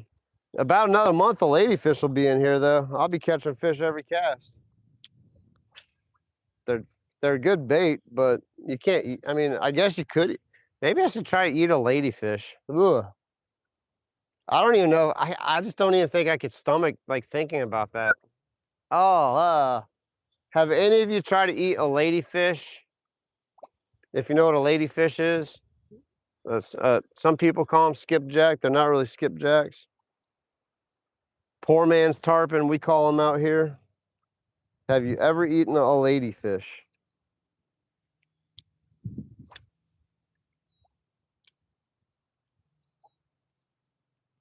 Glenn, welcome in, man. Glad to have you in here. Yeah, that's how it works. Every time I'm about to start.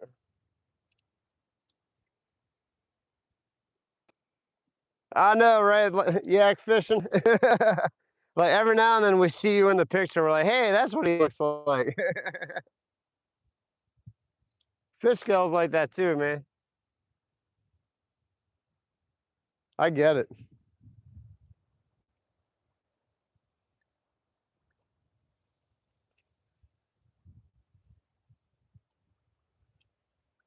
I don't know what changed in me, man. I used to, well, I think it was, I know what changed. I know what happened without giving you like a sob story of my life.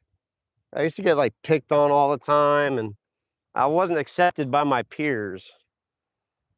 And that all changed in college for me. Like once I got into college, I actually like met people from other states and other countries that had like a broader view of life than the narrow-minded people in my community. Because everyone was so narrow-minded in my community at the time that if you didn't like grow up out here and you didn't fit in, you were like the one to get picked on. So once I escaped all that, then I was like, hey, the world's cool. I can like be cool. I can meet people and like do cool stuff. I had a great friend in high school and junior high though. Like we were like best buds and we did everything together. So that kind of like kept my sanity. And I called him up the other day actually. You know, life happens. He moved out of state and just work and all the junk, you know, life. And he moved back and I reached out to him. So I need to get with him and go eat some lunch and catch up and who knows, maybe you'll see like you guys had, man, we did some crazy me and him would be millionaires right now. We wouldn't even have to do anything.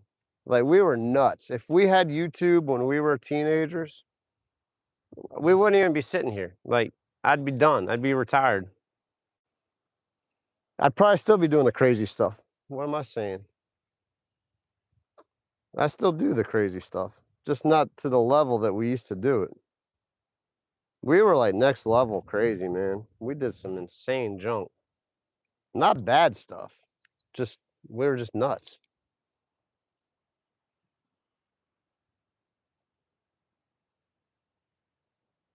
That's pretty much it, man. Like I think like the mean people of the world try to pick on other people to try to get away from their own issues, and then they cause issues for the people that don't have issues or have issues of their own, and it's an insane cycle. My poor son, he had to deal with it growing up too, and I really I felt bad for my son because he dealt with the same junk in school that I dealt with.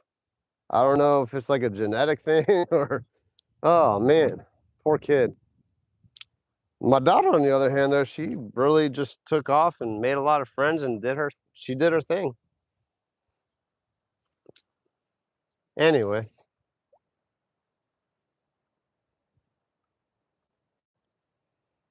yeah, I don't even really get on Facebook to talk to anyone anymore. Like, I have a YouTube fishing channel because I was like, oh, cool, maybe I'll like try to make money on Facebook and YouTube and all the junk, but I'm just gonna stick with the YouTube. There's another sailboat.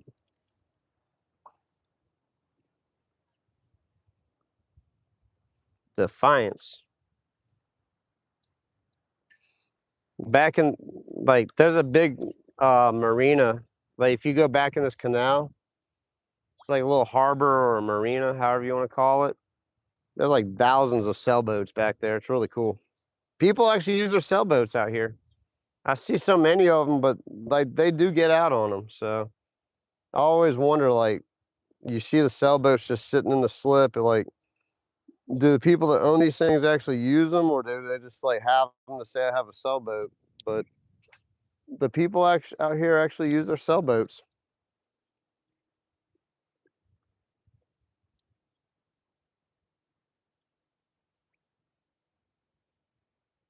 I did that the other day, alligator gar. The problem is I just don't want to carry like 1,000 rods in my car all the time. Like one's good enough. And even with the wind today, like I try to catch my own bait. Man, watch that last live I did. I brought my cast net out. I had two rods. I had one for dead bait. I had my artificial rod, and I couldn't catch mullet, but someone was kind enough to give me some fresh cut mullet, so I used that for a little bit. I got one hit on that. A blue crab was harassing all my other bait. So it's kind of one of those deals, man. It's just like, and I was working today. I didn't know how long work was gonna take, and you know, all the stuff. So when I fish, like on the South Shore, when I have full intentions of fishing out there for a few hours, I do that though. I'll bring a couple rods out. I'll bring more rods than I need actually.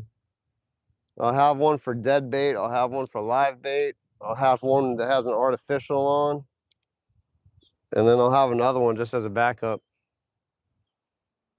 But this is just my little after work fishing spot, just because, you know, I can do it.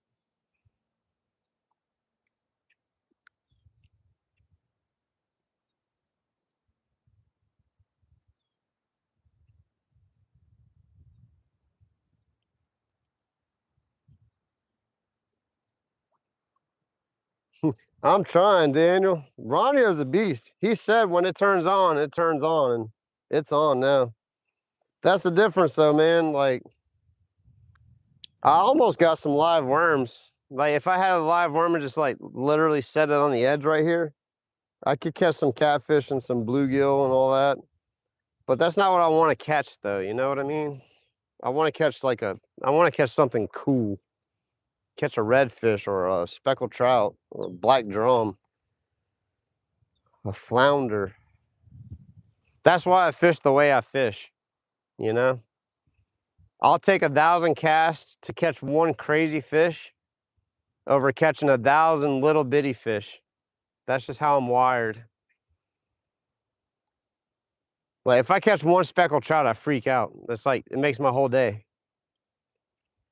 To catch a speckled trout off the bank in Mandeville, that's just like something, and it's really like unheard of. Like not a lot of people do it. There are a handful of people that can say they've done that, but like in this area, it's kind of like it's not a thing.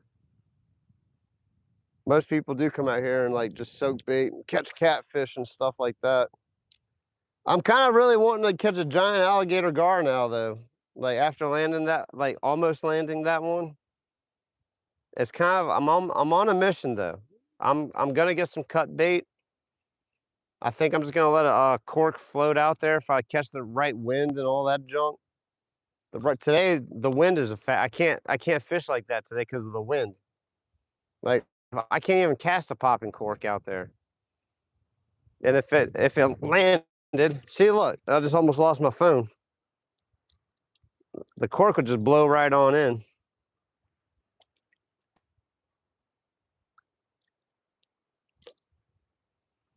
Man, Nikki, if you watch me fishing those canals in New Orleans, your creek probably looks like the rivers in Colorado compared to the canals I fish in. I fish in some nasty canals. I really shouldn't even be fishing in them because they probably got all kinds of bacteria and junk, and I'm pretty sure I've made myself sick fishing in those canals before. Those canals are nasty.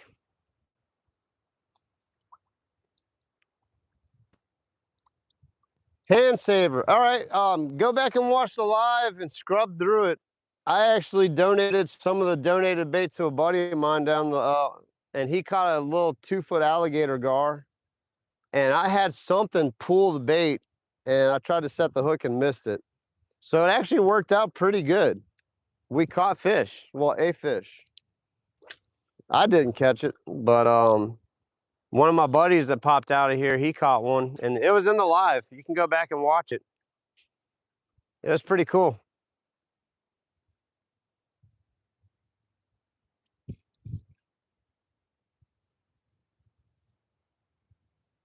Let's see. Just hand line it. Man, Daniel, I don't know if you were in that live where my rod like got bird nested, so I just cut it off and started hand lining. I was trying to catch a fish. I'm standing on guard with my phone. It's about to get blown over.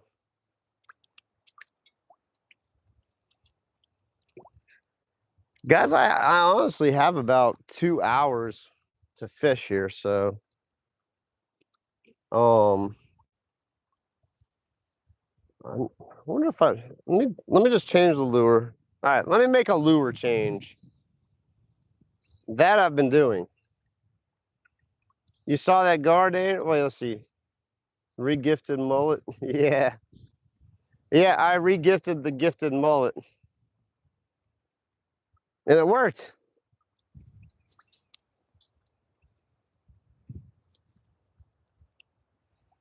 I took all that stuff out of my car yesterday, like, cause I had it planned to, man, my phone's about to fall over. Hold up, guys. Let me get close to the phone. I don't want it to, it's fallen over enough. I don't know how many more falls it can take. I wanted those voodoo shrimp, but it's too light. Lightweight. Let's see here. Do I have one of these that I have used already? Looks like I haven't put a hook through those yet. All right, let's do another color swap. And actually, this is a bigger swim bait too. I'm going to rinse those off and let them dry.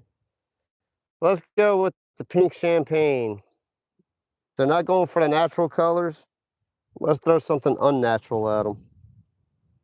See if they like that.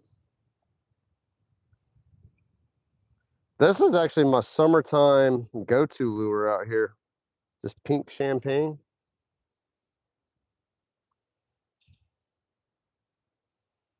And this one's a mega. It's a 4-inch. It's not a 3-inch. It's a little bigger profile. There is big bait out there, so match the hatch, right?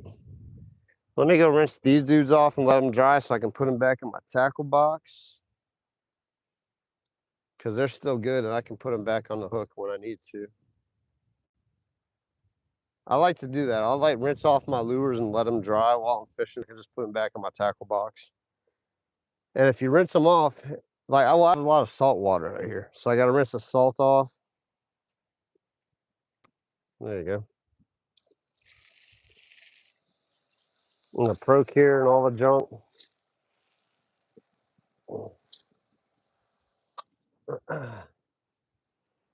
So you do that while you are fishing. Let them sit out in the sun and dry. And then you have dry lures that you can put back in your tackle box and it won't rust all your hooks. And you'll have a clean tackle box. I kind of like keeping my tackle box clean. Let's see. Ah, man. I really can't go anywhere else because of this wind, man. I really want to make a move, but this is just really my only fishable spot, guys.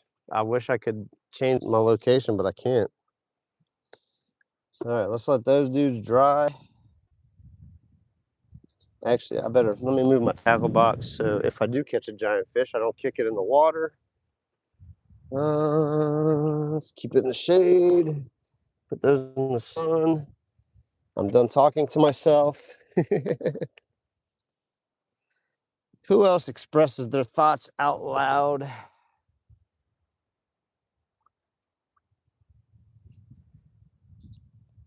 Is PK in here? PK just commented on one of my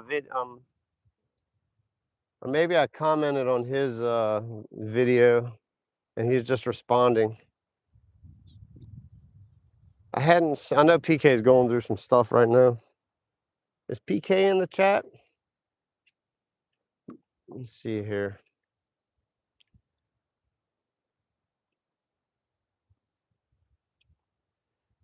That's coming up soon, man. I gotta wait for the sharks to get in the lake, man. They don't get in the lake until it warms up a little bit.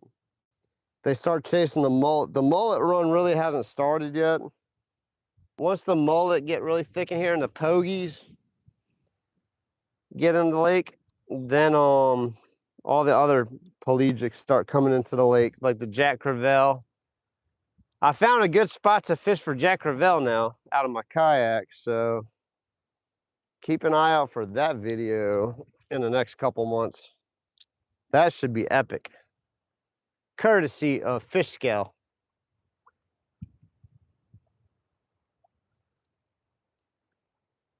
Yeah, the water pressure out here is pretty epic. Oh, okay, cool. I need to hop in on one of the, I haven't seen him go live. Like, I've been busy when I haven't been able to hop into his lives lately. The problem too is I've subscribed to a few other people, and once you start subscribing to so many people, other people's notifications get put in the back burner, so you can't tell when they go live. It's kind of a, I mean, I get it. That's a lot of notifications to keep up with. So, oh man, this wind is just getting worse as the day goes by.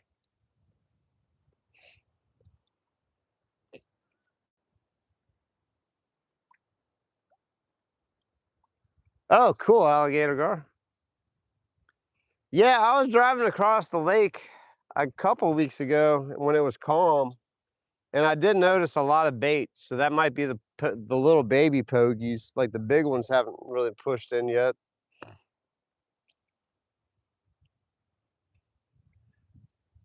Oh, that was a mullet jumping out the water.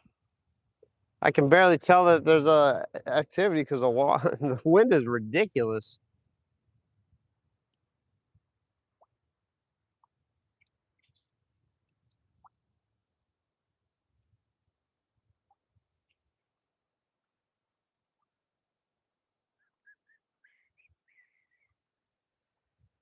Oh, I feel like I should be doing something else other than what I'm doing right now.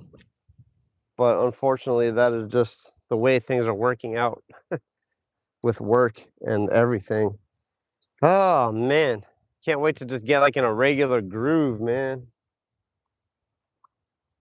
I've been in a regular fishing groove. It's been nice, but I'm not making any money.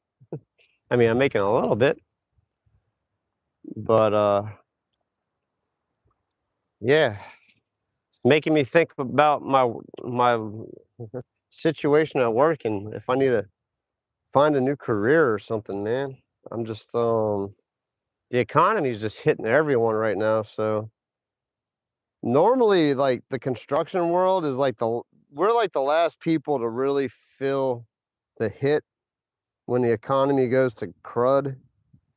Normally we can weather through it and like people instead of like doing the stuff people want to do, like repainting their house and adding trim and doing all the cool stuff when the economy's bad, work shifts to the needs. Like my water heater broke, so everything flooded, and now I got to fix all the water damage and or termites or whatever. And the economy is just so rough right now that people can't even afford to fix what's broken right now in their houses. So it's kind of put me in a bad spot right now. Oh, it has trickled down.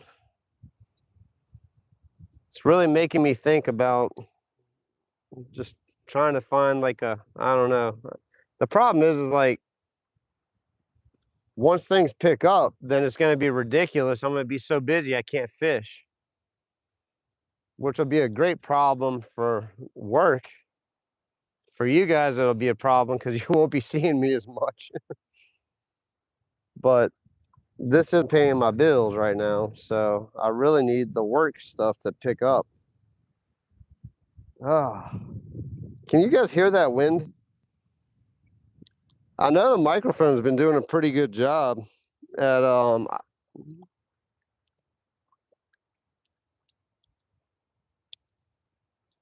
let's see.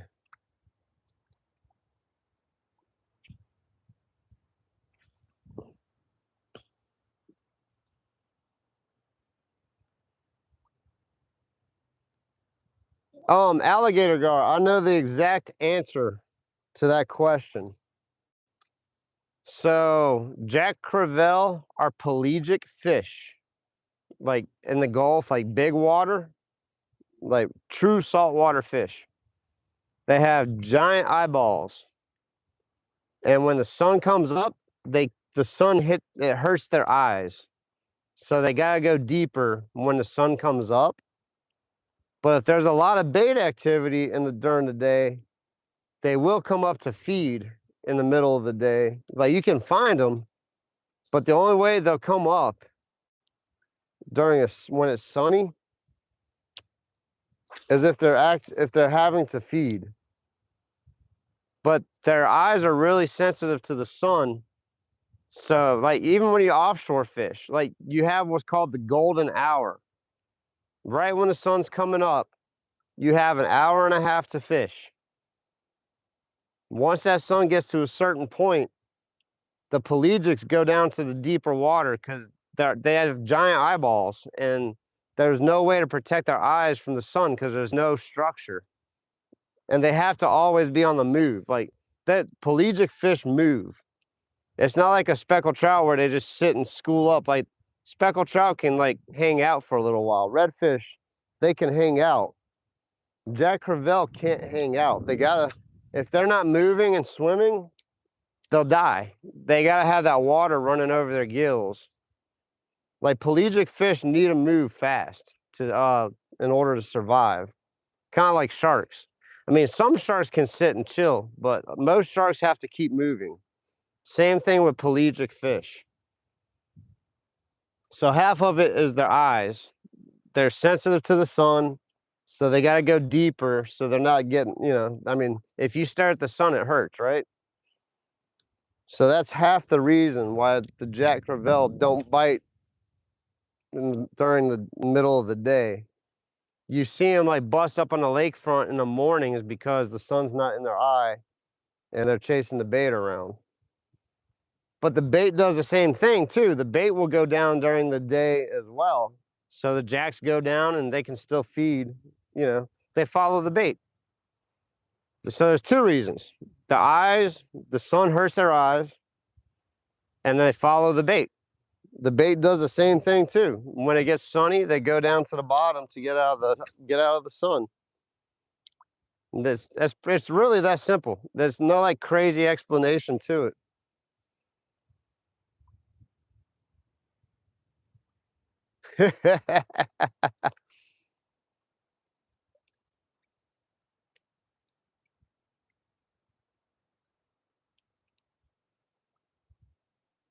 Oh, awesome. You can't hear the wind?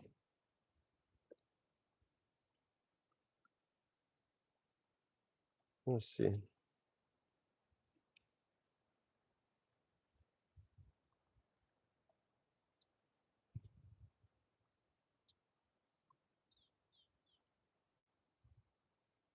All right, Jacob. Easy with the comments, bro. We got a pretty chill environment in here. Yep, there you go. I was gonna warn you. Okay, cool. It's retracted. Jacob, do us a favor, bro. Just keep the chat chill. Like it might be funny to you, but we don't really care for that. And my awesome moderators will take you out. I was gonna give you a chance. I think we did give you a chance. I don't think we completely took you out. So just keep it real. Oh, he was already warned. Okay. That's why I love having you guys on here. I missed it and you guys caught it. Boom. Gone. We'll give anyone a chance. I mean, if you mess up like big time, you're just out. Like you say something stupid. No racial slurs, no cursing, no innuendo, please. We don't need any of that junk in here. This is a family show. Sometimes I get so used to or chat will chill you. Yeah, you're right.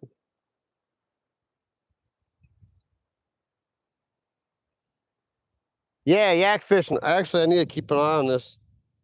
I have been pretty fortunate so far with these mics. Like I hadn't had this one die on me, but I don't think I've fished that long yet using these mics. But I do have two, so one can be charging if the one dies, and vice. I can swap back and forth with them. So that is a really cool benefit with having the two mics set up.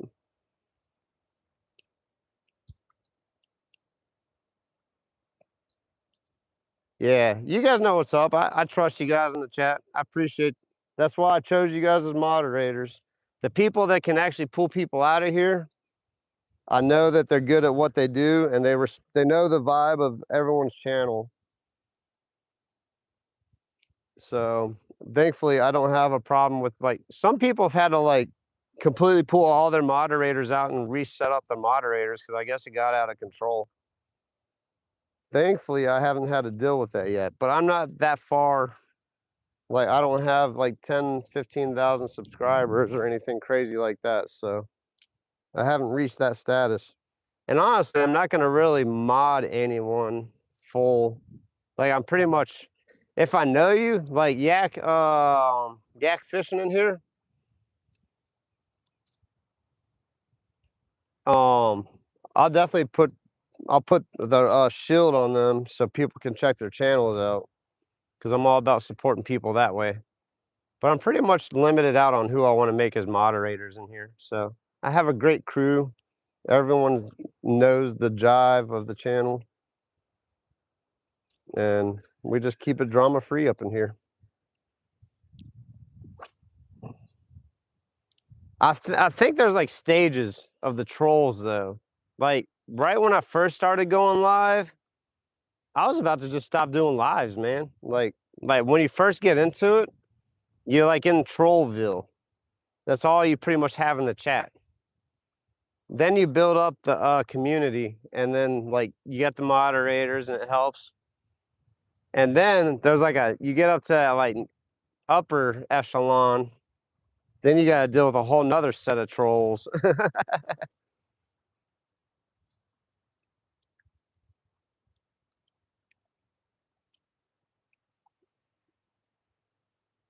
Hey, Jeffy, welcome in. I'll show you right here. I'm reeling it in right now. I'm using an artificial lure. This is a matrix shad on a death grip jig head. It's a 3/8 ounce jig head. It's super windy out here. So I need something that I can throw and get through the wind. Unfortunately, it has left me with little option to work the water column. I'm pretty much just bouncing it on the bottom. Thank you, appreciate it. Thanks for popping in. David Peak, welcome in. Cool. I don't really like bacon too much. That's the funny thing about that. I do and I don't. I haven't caught anything yet, man. Yeah, there's definitely a difference. Like there's certain like the bacon thing. That's kind of funny. That doesn't bother me. But you come in and start like saying stupid stuff, nah, there's no place for that.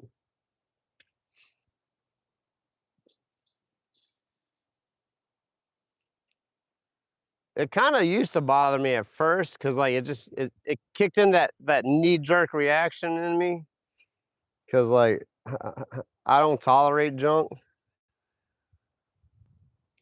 And that I mean, man, there's been some people that said some really inappropriate stuff on here before, and I'm like, oh, absolutely not.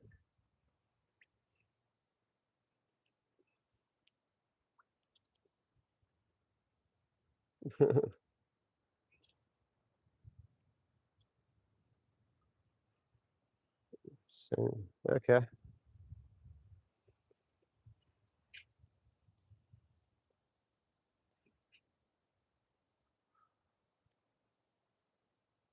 All right, I need to slow it down. I'm reeling it in too fast. I need to just chill it out, let it hit the bottom. Let me focus. See if we can catch a fish here. I mean, I enjoy hanging out with you guys too. That's half I think that's really half of the cool thing of doing the lives. I think I say this all the time. It's just fun hanging out with everyone, you know? Definitely making friends like Yoshi, bait fishing. I think I'm gonna order some stickers. He does he makes lures and he does screen printing, like does all the shirts and stuff. I think I'm gonna go ahead and get Yoshi to make some stickers for me and support the other. I like to help support other people, and you know, you guys are up in my channel all the time, support me. So I'd rather support the people that are supporting me versus going some random place and getting stickers made or something, you know? Yeah, Yoshi's so cool, man. Yeah, I'm catching a vibe. That's about it. Actually, I need those vibe lures. Those are good lures. But yeah, I think I think I've pretty much. Make an order from Yoshi. I'm gonna let him make some stickers for me. He emailed me and gave me some prices and all that stuff. And I'm gonna try to open up my store on the YouTube too. Put at least put stickers up for sale. I have a buddy of mine that actually has a clothing company, and he reached out to me. So I think at the end of the summer, once work picks up and I'm in a place where I can invest in a little merchandise. I'm gonna start putting some merch on the channel too if you guys are interested in buying some Fishing with Ferg merch. So I do need to hydrate. Let me go get some water real quick. That's smart. Cody, appreciate you. Yeah, like I said, if you're new to the channel, please go back and watch all my videos. Subscribe and watch all my videos. I think there's some pretty epic videos.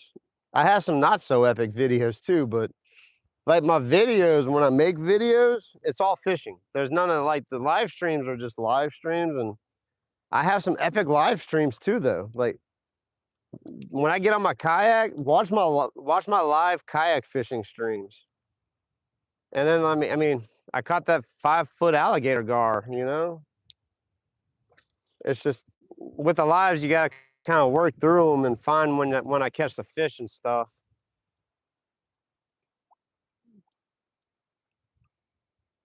Yeah, no, man. I started talking. Let me go get some water. Thank you guys, keeping me healthy.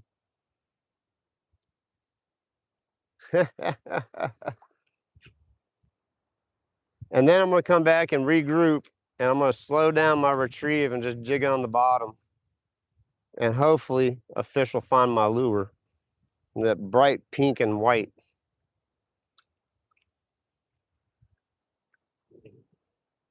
Maybe I'll catch a fish right now, and then I'll forget about needing to hydrate. Oh, dude, no way! I almost freaking called it. Uh, I just had a takedown, Daniel. I almost called it. I almost called it. All right, now I know I need to slow it down. Something just smacked it. Did you guys see it? You probably couldn't see the rod tip, but something just totally took it. All right, let me go get some water.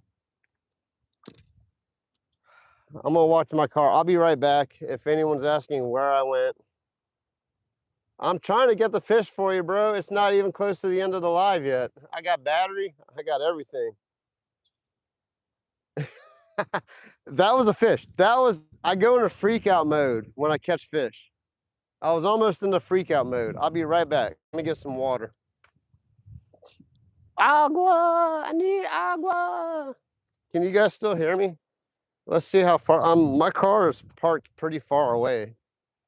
Yeah, I say far away. Maybe 40 yards. I'll talk to you guys while I'm walking to my car. People are gonna think I'm talking to myself. Everyone talks to themselves. Yeah. Agua refresca.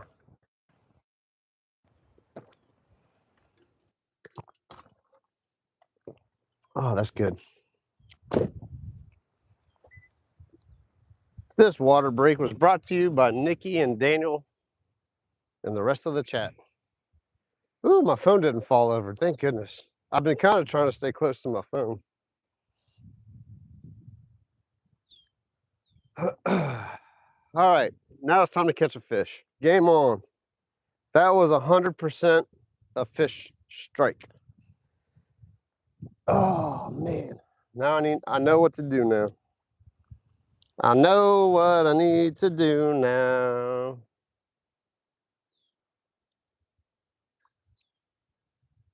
Thanks, Daniel. That's funny. All right, well, you guys, it sounds like you heard me all the way to my car and back. That's awesome. All right, let's catch a fish for real. It's 2 o'clock. It's about time. Got that pro cure, honestly, man. All right, nope. Let's do it. I'm gonna cast it out. We're gonna let it float on down to the bottom, and we're just gonna bounce it, dribble it on the bottom. That was 100% a fish.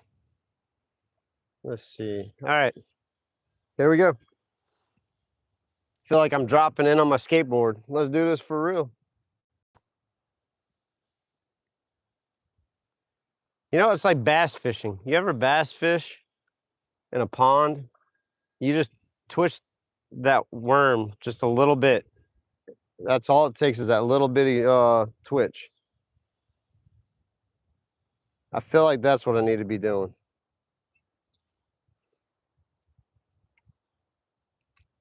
Maybe they're just all chilling on the bottom.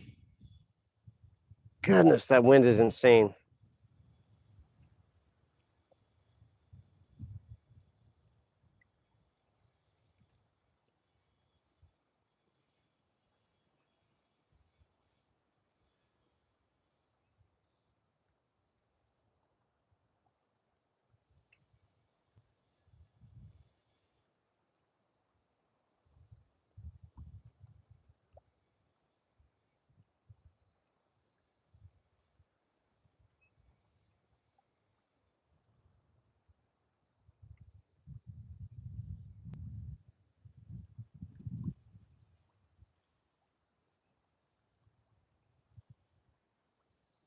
I'm gonna work it all the way into the dock too. I'm gonna fish the edge just in case.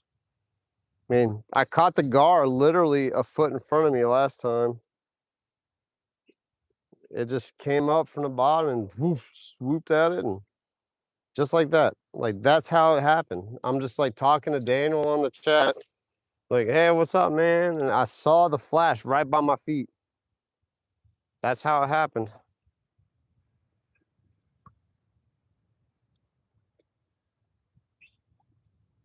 It is a great pin, right? I wonder if people like come in here and like actually read that. I'm making that a shirt. They're gonna read that at first, like, "Oh, that dude's cocky. That dude's arrogant," and then they'll read the bottom part and go, "Oh, that's hilarious." I'm gonna get Yoshi to make one of those up for me. There's a local place out here. I'm locked in, guys. I'm totally like I'm multitasking, which I can't do.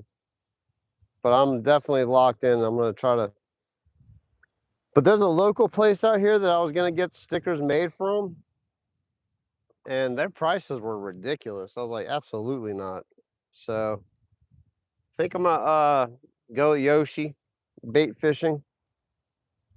I'm gonna do one batch of stickers, see how they come out, and then Daniel, Finding Joy, if you're still on here. Nikki, you help on the channel a lot too. Solo and Real Texas and Mr. Ron and SoCal. There's a handful of people that I just want to send out a sticker, like a thank you. Hey, appreciate you guys, you know, if stickers are your thing, you know. I just want to do something to show my appreciation to you guys for helping out on the channel. So when I do finally pull the trigger and get the stickers made, if you guys want one, you know, I want to at least send one out to you as a thank you for helping out on the channel. If that's your thing, I like stickers. I got SoCal sent me a couple when I won a prize. He's got some cool stickers.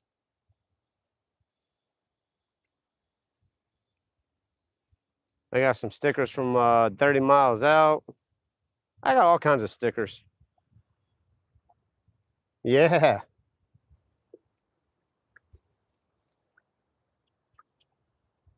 Let's see.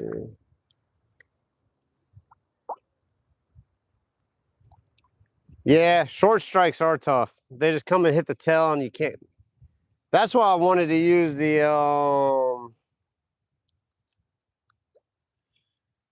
NLBN, because it's a shorter profile bait. The hook's almost at the tail. So even if they short strike, there's a good chance for them to hit that hook. The Matrix is a little long. They have a longer hook, but I don't have them. That's hilarious. You can do some funny stuff with googly eyes.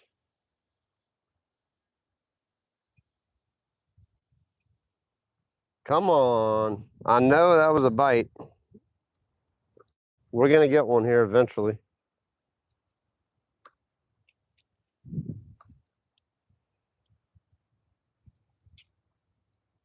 Crazy if I just catch one right here at the bottom, right by my feet.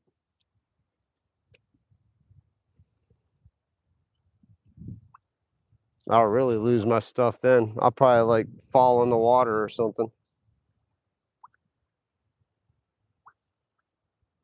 That gar came that gar came pretty close to pulling me in. I'm not gonna lie. It caught me off guard. Took the hook. Thank goodness my drag was a little loose. I always like to keep the drag loose enough to where if I catch something huge, it's not gonna pull me in.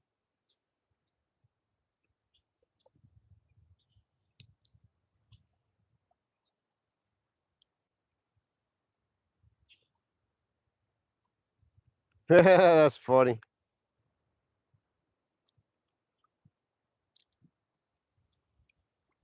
Come on, fish. I'm keyed in now. Got an hour. We have an hour and 40 minutes to fish. Appreciate you guys hanging in here this long, man. I know there's other people live right now. I know SoCal is live. He goes live like every day. It's awesome. Can't wait for that retirement life, man. That's gonna be fun. I'm gonna fish every single day of my life if I ever get a chance to retire. Even if it's just for a couple hours in the morning, you know, go fish in the morning, hang out with the wife, watch some TV, take a nap like old people, go fish some more, take another nap. I'm gonna be like one of those cool old people. If I make it that long.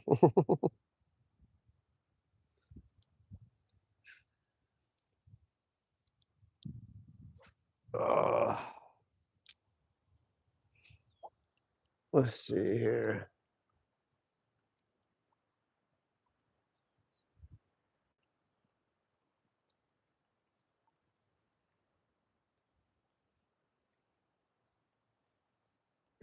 You're still, hey, Daniel, that's how my wife and I think.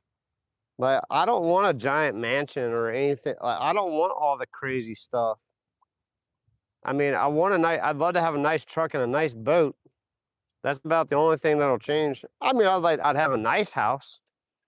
My house would be macked out, but it won't be like a giant house. I'm not gonna like if I won the lottery, I'm not gonna build like a 20,000 square foot house or anything stupid like that.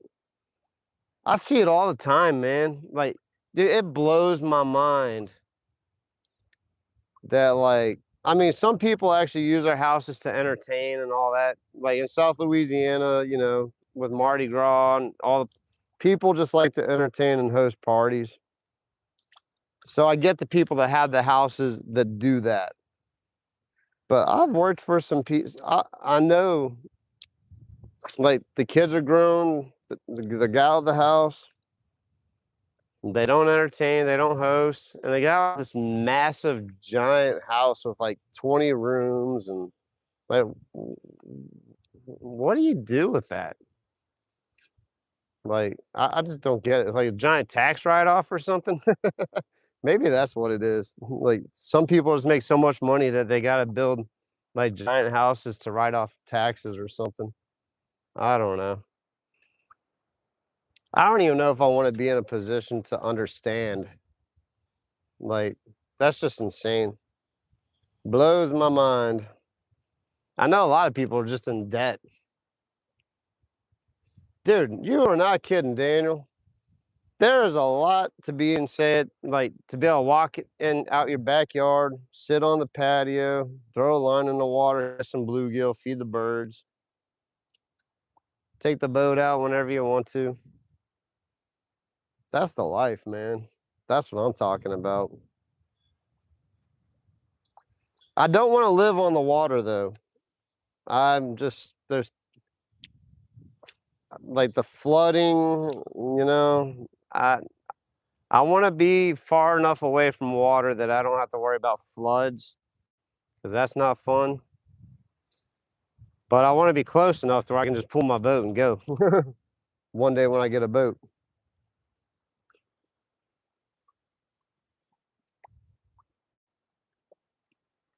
Yeah, right? It's like, oh man, I got to go to the other side of the house to make some coffee. Let me call Uber to go to the other side of my house and make some coffee. Get on the Segway to go across your house. I don't understand it.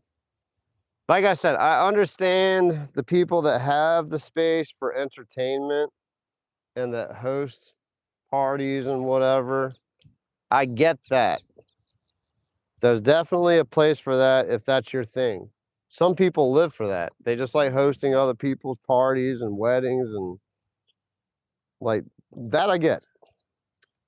But just to like live in a ginormous house, if there's just like two of you or just one of you, I don't know.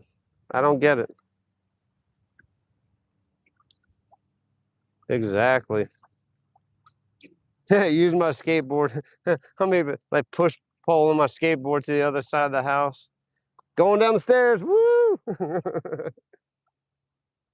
I get on the mountain bike for that. Get on the mountain bike to go down the stairs. Oh man. That's about right, man. And then like to clean it, nah. I'm all like 2,000 square feet's ideal for me. Cause I do have two kids. And if we have guests or whatever, they'll have a room to hang out in, spend a night, whatever. Like 2,000 square feet's plenty for me on a house. Me, I would rather have property though. Like I would rather have like and I say property, 2 acres. That's all I would ever want. I wouldn't want anything more than 2 acres. 1 acre is actually pretty decent, but I think 2 acres would be awesome. I could build like a skateboard ramp, basketball court, a shed for the boat, basketball court slash tennis court slash pickleball court now. Pickleball's fun. You guys ever play pickleball yet? Is bait fishing in here? Hey, Yoshi, what's up, man? Hey, Yoshi, I think I'm gonna go ahead and place an order with you, man. I was kind of doing some shopping and stuff. I kind of talked to the wife about it. So it's not gonna be like I need to get back to work, man. Like once work picks up and I put some money back in the bank, I'm gonna place an order and get some stickers, dude. Because it's something I've been wanting to do. And I want to send out to all the people that's helped on the channel too. More of a thank you. But yeah, man. I like your package. And he makes so when I do get these stickers in, they're gonna be vinyl and they're gonna be UV rated. So they'll be you can put them on like a car or outside or like your tackle box. And they'll hold up longer than just the regular cheap little paper stickers. So I'm curious to see like how they come out. I have my own logo and all that too. So whenever I get ready, I'll email you and all that stuff. I'm curious to see what you can do, man. I might even buy some of your lures, dude. I was watching all your shorts with your lures. I like that little popper, that hard bait that has that little popper on the front of it. Dude, that thing looked killer. I would destroy some redfish with that.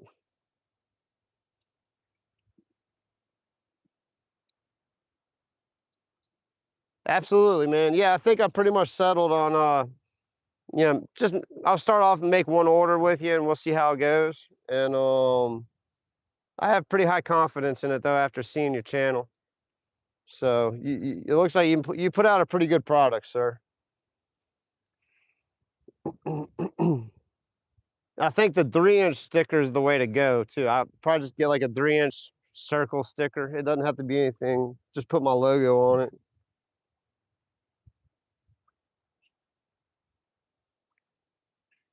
I mean, eventually I'd want to do some like other crazy stickers and shirts and stuff, but for now it's a good start. Oh, guys, so I do have my memberships up too. Like you can like buy a membership or whatever. I'm not trying to tell you to do it, but what I'm gonna start doing, if I've noticed people are starting to buy the memberships, I'll probably start doing like private live streams, maybe like go over my tackle, stuff like that, and like hang out. Show you all the show you all my knots that I tie. Um, just give more tips than I can give you in a live or whatever with the general public.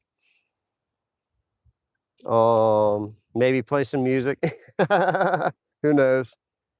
I'll start making some shorts too. Like what I'll do, I'm gonna be more conscious of hitting the little button. Oh wait, let me expand that. Yeah, there we go. So I can make some shorts and I'll make them just like member only shorts. That way you can see like the cool highlights and stuff of the lives and whatever. So once I start seeing some memberships pop off, I'm gonna start doing that too. Oh, cool, Yoshi. All right, I'll do that. That's fair.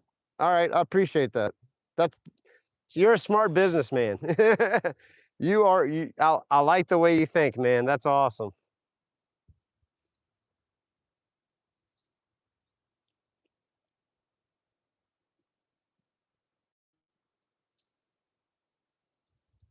Um, I don't know about that alligator gar. You would have to make like a blade bait, but lead would be kind of tough to do that with because it's so soft. You'd have to use like stainless steel or something to make something like that. Now, if you got a lot of lead around, I would get like a mold for to make jig heads. If you got that much lead laying around, I'd start making jig heads with that. That's what I would do. Make sure you wear a respirator and all that stuff because lead is toxic.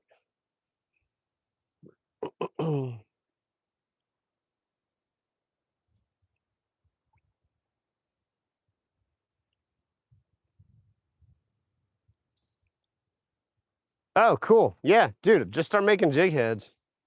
Make some heavy ones, make some like 16th ounce ones for crappie and stuff.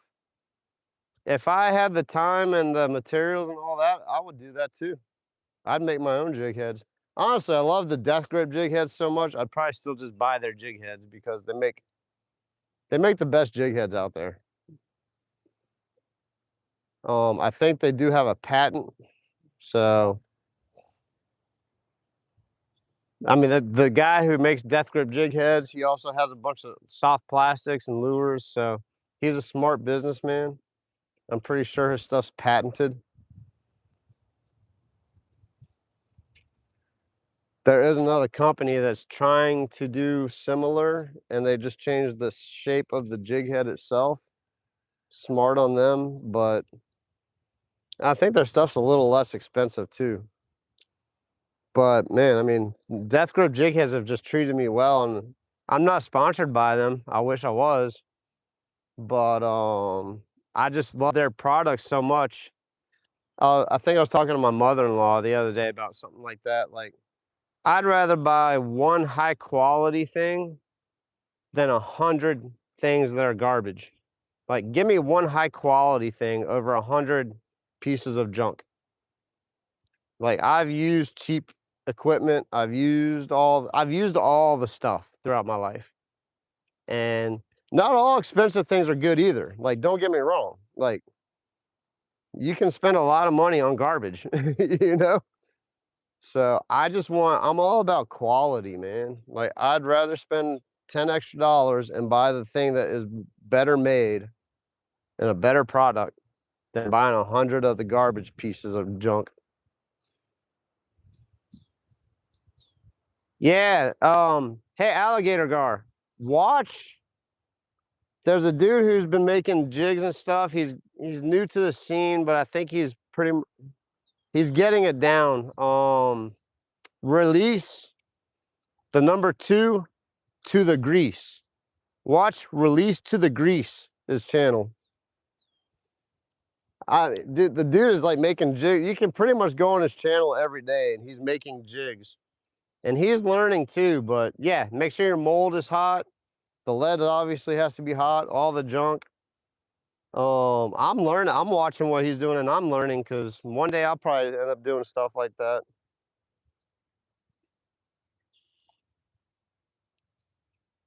Correct. It wouldn't flow. Sinkers, hey, that's not a bad idea to make some sinkers, some weights. Chip Clement is one of the guys out here. Well, you probably heard of Chip Clement. He's a local dude. He makes lead sinkers. I don't know many people that do that, that make them and sell them.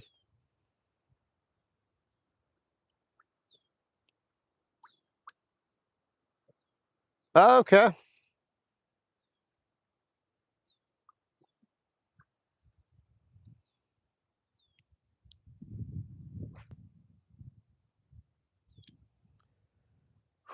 Come on, fish. I'm still locked in, guys. I'm just slowly working it on the bottom. I had that one hit. It was like the one hit wonder. Got me all excited, hoping that I could catch a fish.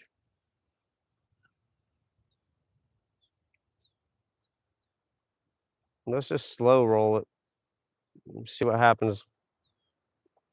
Rude, welcome in, dude. I see you on Savage's channel and everyone else. I see you on Savage's channel a lot. Welcome in, dude.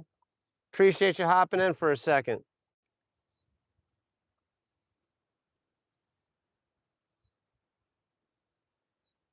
Oh, that's smart, Alligator Gar.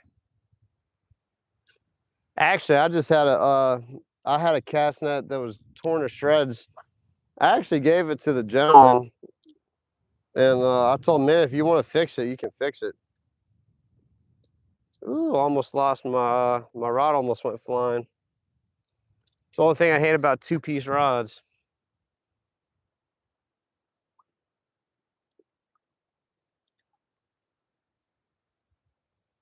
Let's see, Rude. Who else do I see you in? Savage. You're in everyone's lives. Two people in particular. I see you in the chat. The osprey's out over there doing some work, catching some fish. Man, come on, fish. I'm getting sunburnt out here.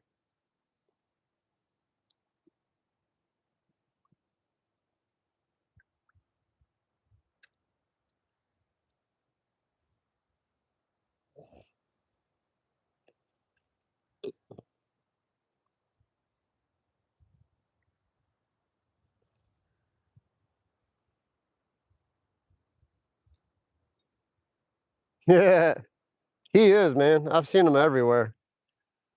And I'll like hop over. It's you know how it works. Like you just get in a little live hopping stream. You know, you hop through the lives and you see some fat cat. I'll see him in like 5 different lives at one time.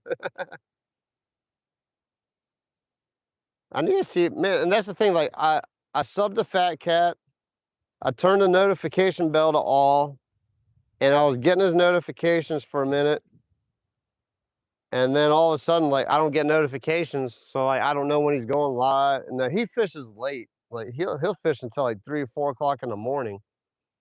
So I can't like stay up and watch this whole. Savage stays up late, but he's 1 hour behind me. So by the time I'm ready to go to bed, that's when he's starting to catch all the big fish. Man, I always miss his big catches. Like I'll sit in that live for like 2 or 3 hours, and then I gotta go to bed. And then he catches a 5 or 6 foot alligator gar. I'm like, yeah, that's about right. It's like the equivalent of Daniel being in my lives right at the end. Boom.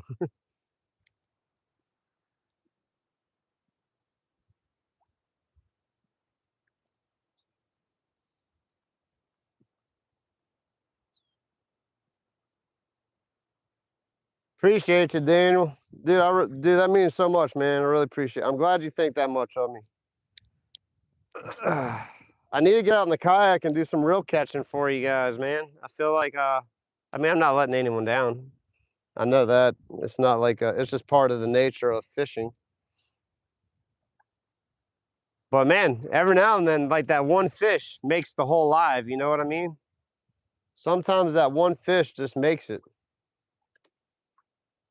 And out here, like I have a potential of catching like some insane fish. That's why I do what I do, because like my next cast could be that cast. You know what I mean?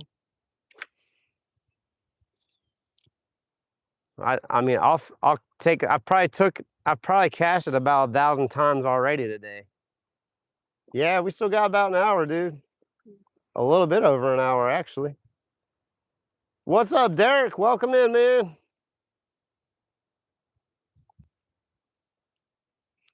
We're getting the new crew popping in. Appreciate you guys jumping in for a little bit, hitting that thumbs up. Boom.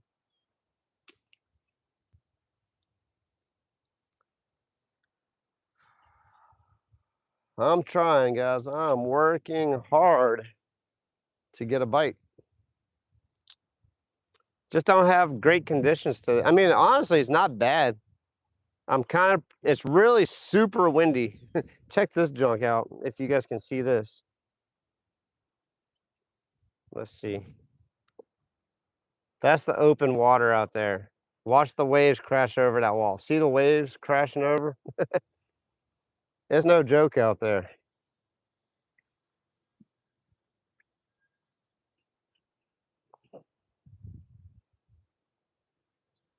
And the camera doesn't really do it justice. Look, my camera's shaking like a maniac right now.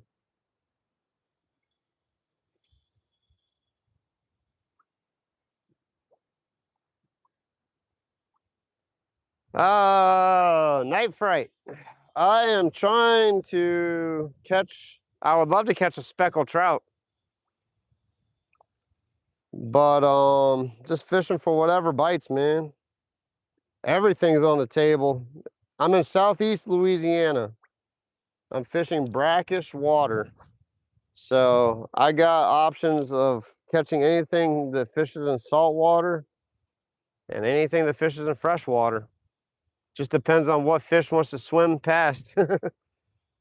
um just like blowing. It's just, the wind is ridiculous today, so I'm kind of stuck to this one spot. I would love to move around and try other spots, but it's just not in the cards today. It hasn't been in the cards for a good minute. Yeah, I'm thinking about eating a ladyfish. You know things are getting bad when I'm thinking about eating a ladyfish. Ugh. I don't think anyone ever answered that. Has anyone ever tried to eat a ladyfish? Has anyone ever eaten a ladyfish? I mean, I just can't imagine that that tastes too well. I know people have. Pelican Bone, if you guys watch Pelican Bone's channel, he went through a little stint where he was just trying whatever he caught, he was going to eat. And then he started drawing the line at certain things. He's like, nah, I just can't do that. Oh, yeah, dude, I'm in South Louisiana. I've definitely eaten my fair share of blue crab. Crawfish, shrimp, alligator. Alligator is actually pretty good. I really, honestly, like next hunting season, I'm kind of tempted to take out a nutria, and I kind of want to try nutria. I'm just not like a fond. I'm not too fond on cleaning game. Fish, I don't mind. Like I can cut a fish up all day long. The four-legged creatures, it's a little different, man. I just once I do like ducks, I can handle. I love ducks. I'm cool with cleaning ducks and eating ducks. But once I get to the four-legged creatures, like a squirrel, actually, I'll probably do squirrel first. I was gonna try this season, but man, this this winter, I had plans to do a lot of stuff, and you know, whenever you make plans, there's always stuff to like make sure that your plans don't come to fruition. So that's why I try not to make plans. But I really wanted to get into hunting this past winter, but it just didn't happen.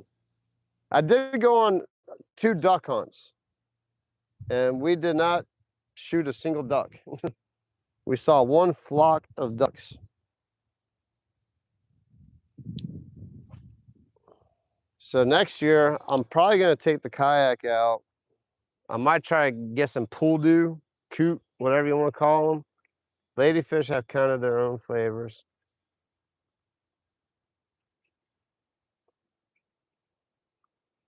Okay, so the flavor's actually okay on them. Interesting. Yeah, I can imagine that's probably a real bony fit, like a lot of pin bones. And the flesh is, yeah, I mean, you can just hold them and know that that's not gonna be pleasant. What's up, Edward? Welcome in. Oh, cool. Welcome in from, wait, Nebraska, Omaha, Omaha. You know I had to say that, right? Peyton Manning, Omaha. What?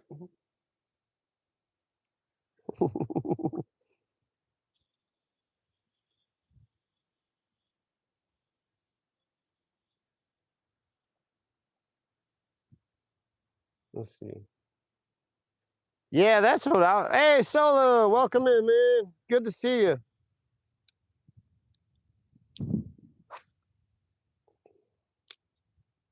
Solo's in. Watch out, guys. Don't be stupid. He'll pop you out in a second. He's got lightning fast fingers, like the pinball wizard. Da-da-na-na-na-na. He's got crazy flippy fingers.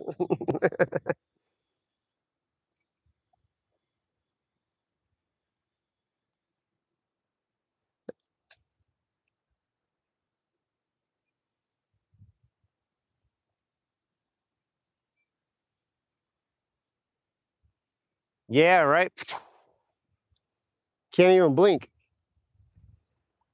I try to beat him in Paul's lives all the time whenever that one special troll gets on board, but I'm like pulling up the thing take the people out the chat, and he's already deleted like 20 people.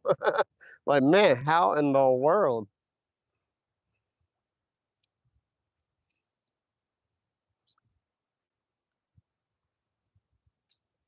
Solo, if you are interested though, I think you in real Texas might be interested. The Grand Isle get together, content creator takeover. I was talking about.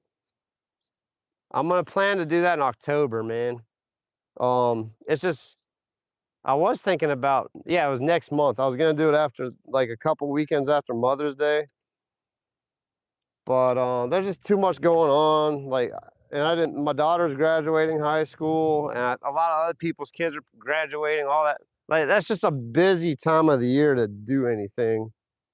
So if you are interested in hopping down here to Louisiana, man, I'm gonna do that Grand Isle content creator takeover in October, probably the beginning of October.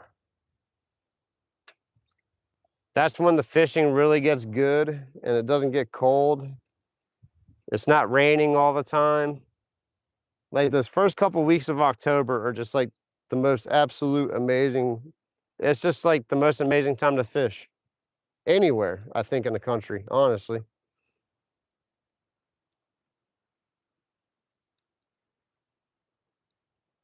Rude. I mean, you're welcome too, man. San Antonio, I think it's like a 10-hour drive. Man, it might be a 14-hour drive. I had some buddies of mine that lived in San Antonio and they came down to Grand Isle. I want to say it was like a 12 or 14-hour drive, though, man. That was a long drive. That'd be like me driving all the way down to South Florida. All right, Solo. I'll keep you guys in touch on that. I definitely want to do it. And October is just a perfect time of the year out here in South Louisiana. We're outside of hurricane season. The weather's perfect. The fish are biting. All the fish are in Grand Isle in October. Let's see.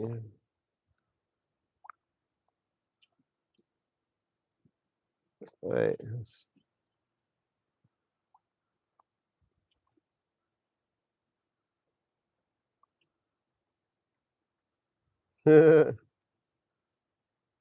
This is when I'm gonna catch a fish. Not all of them. No, not all the fish. You're right, Cosmo.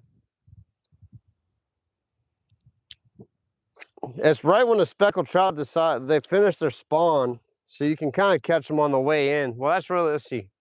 They leave in like late July, early August.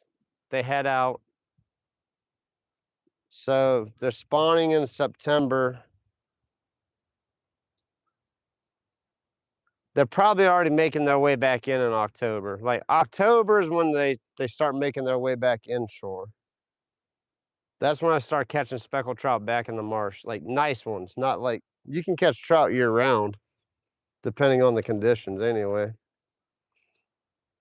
But the big trout start moving back in around late September, early October.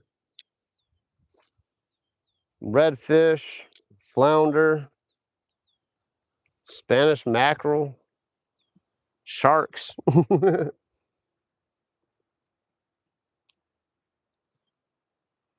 October is the absolute best month to fish. I 100% agree with you on that.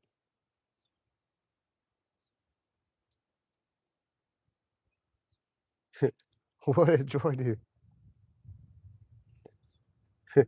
I thought I saw that. Like, I didn't see any fish on your channel. That was awesome. Wait, did Edward say something? Let's see. Your cast to catch ratio is not doing so well. Yeah, you're right, Edward. Edward, I'm not casting to catch a lot of fish.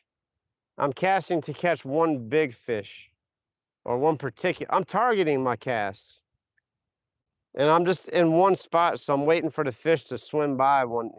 So it is what it is. But Edward, we're not going to take you out of here. I appreciate you being in here. if you're new to the channel, subscribe and watch my videos. If you don't like watching the live, just watching me talk to everyone and hanging out, please watch my videos and shorts, because there's a lot of catching, and my cast to catch ratio is 100% on the videos. If you just want to see catching, don't leave. Subscribe and watch my videos. And my cast to catch ratio is near 100% in my videos. Live is out of my control. And I understand, I get it. But this is just part of live streaming. And I watch a lot of people's lives, and I wait. I hang in the people's lives for like 4 hours sometimes. Actually, SoCal, I sat in his live stream. I'm not kidding you. Probably 14, like maybe 10 hours. I'll just say 10 hours conservatively.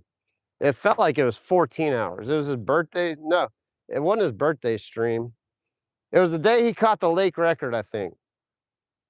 And he was out there all day. And I started first thing in the morning. I just let it roll while I didn't watch it, but I had my headphone in and I was listening to him fishing all day long. And he ended up catching a lake record that day. It was pretty awesome. So, like I said, live streams aren't necessarily about catching every cast. Now, there have been lives when I've been in my kayak, and it was almost every cast for a little while there. Like, I had a couple of lives. I'm getting sunburnt. I should have put on some stuff. Appreciate you. Solo. Boom. I'll replace that pin. That's a good replacement.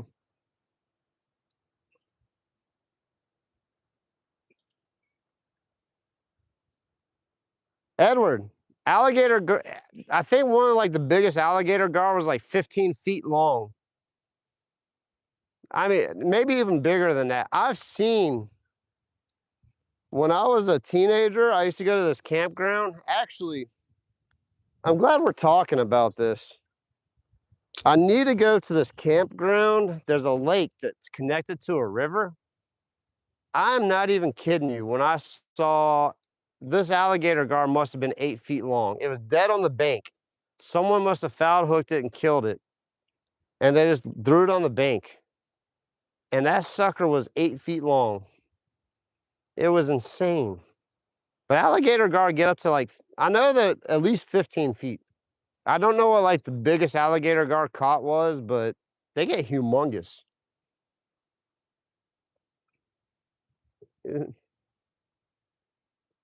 I mean, I caught a 5.5 foot one earlier. What, like 3 weeks ago now? They get huge. Actually, my buddy Major. Oh, you should go watch that video, Edward. I took my buddy Major out fishing, and he hooked into a 6-foot alligator gar out of the kayak. I took him on a charter trip, and he hooked a massive alligator gar in a kayak. We didn't know what to do with it. It was insane. That was a fun video. So yeah, please go back and check all the videos out. Recorded alligator gar record for this state is 7.9.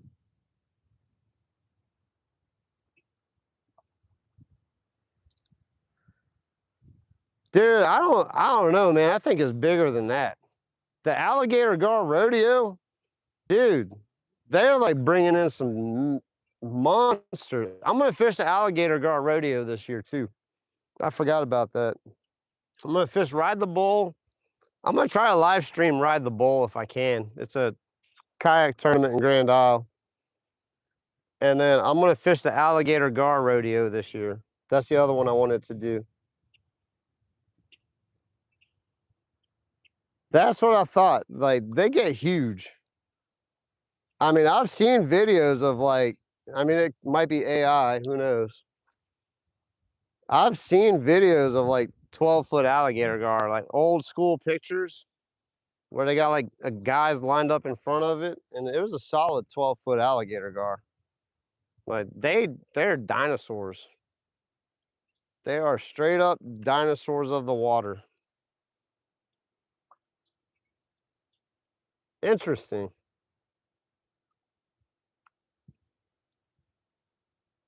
Edward, dude, watch the live. I don't know what live it was. It was maybe 3 weeks ago, and I had 17-pound monofilament leader, 15-pound braid. This rod right here, a medium power fast action rod, and I fought a 5.5-foot alligator gar right here in this very spot a couple weeks ago. Go back and check that live out. That's pretty cool. The filming was horrible because I had my phone on my tripod, but I did have a gentleman help, and we filmed most of it. Like you could see the fight for sure. I had it was an insane fight. I caught it right here. There was a boat that just docked up, so I had to get on the guy's boat and like walk around on his boat and then get back on the land. It was hilarious. Like if you guys could have saw what I had to do to get that fish on the land, that was a fun fight. And I know Daniel's waiting for me to hook up on another one so we can do that again. I know, right?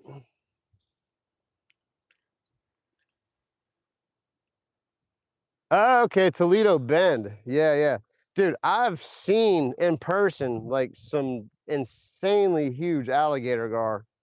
They've scared the daylights out of me in my kayak because you can roll right up on them. They don't even realize you're there, and then they splash in front of you. I've had some brown shorts moments. My shorts turn brown. They just like blow up right in front of me. It scares the daylights out of me. Uh, and I caught that gar in artificial out of all things. It was crazy. Same lure I'm using right now. Well, no, it was a shrimp creel. It was the other color I was using a minute ago. Come on, fish. I've had 2 bites today so far, if you're wondering. I got an hour to fish. It's tough conditions. It's blowing like insanely out here. The water looks great though. I mean, the conditions aren't horrible. I want to rephrase that. Let's put some Procure on. I hadn't put any Procure on in a while because I've been talking. Let's see, my battery's actually holding charge pretty good. I need to get a little umbrella from my phone to protect it from the sun. This will be like my first hardcore summer live streaming. So I need to find a way to keep my phone cool and protected over the summer.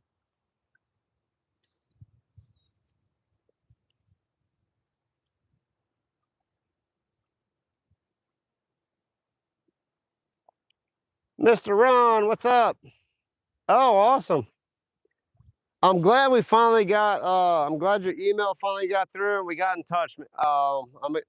Mr. Ron, when are you coming out here in May? I know you're coming out in May to fish. Cause I'd like to lock in a date. That way I can get on the boat with you and get out there and go fish with you. Cause work is starting to pick up. I say that every time and then I finish the jobs and then it gets back to this.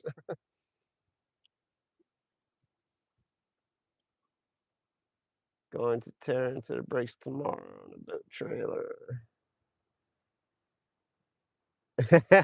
Dog tags is in here.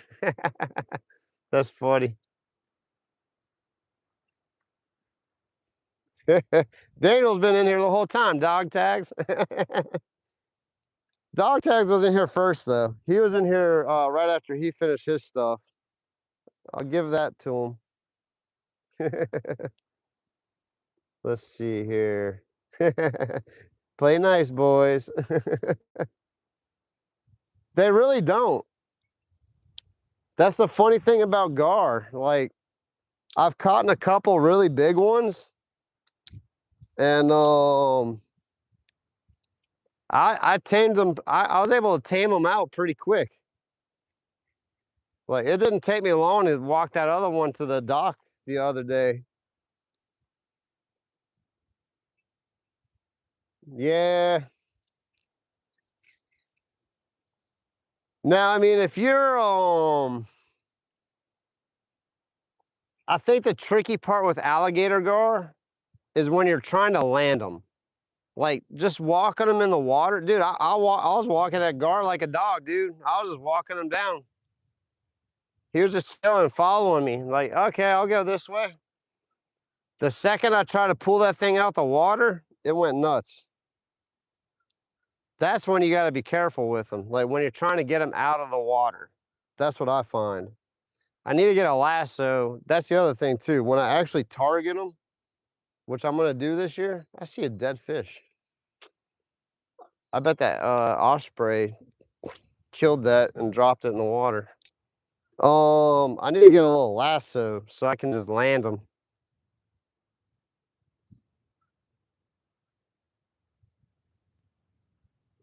Yeah, Paul. Dude, Paul, I got it down. Like actually, after yesterday, I'm gonna change my tactics. Ooh, that was a bite. Or I might have just bumped into some mullet. Come on, I'm just gonna let it. Let's let it stop. And I think I just bumped into some bait. That didn't really feel like a hit. I felt the tap though. Man, I'm just gonna start throwing a cork out and let the pretty much like jug lining, but with a fishing rod. Throw the cork out and let the bait sit under the cork and wait for the gar to take it and then pop them with the treble hook. That I will fish with the treble hook, Paul. I know we were having that conversation the other day. I think I hold up.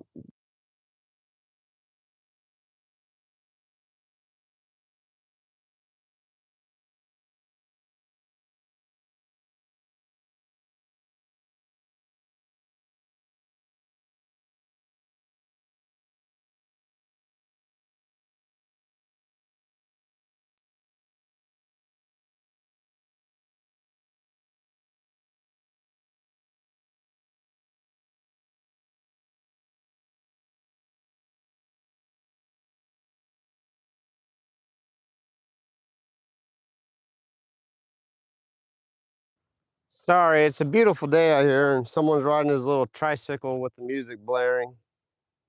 I had to mute that for a second. Hey, so dog tags. I'm curious about your alligator gar setup. Is it the one with like the bar? Like it's gar, it's an alligator gar rig. It's got the bar and then the leader. That way the gar can't swallow the hook all the way and it hooks them, and it's like a safe alligator gar rig.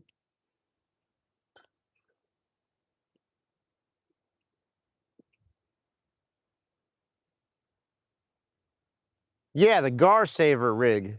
I've seen those. I'm tempted to get one when I actually target them because I'm kind of wanting to do that this year. I've never really wanted to target alligator gar before, but after catching a couple, I'm kind of like, you know what?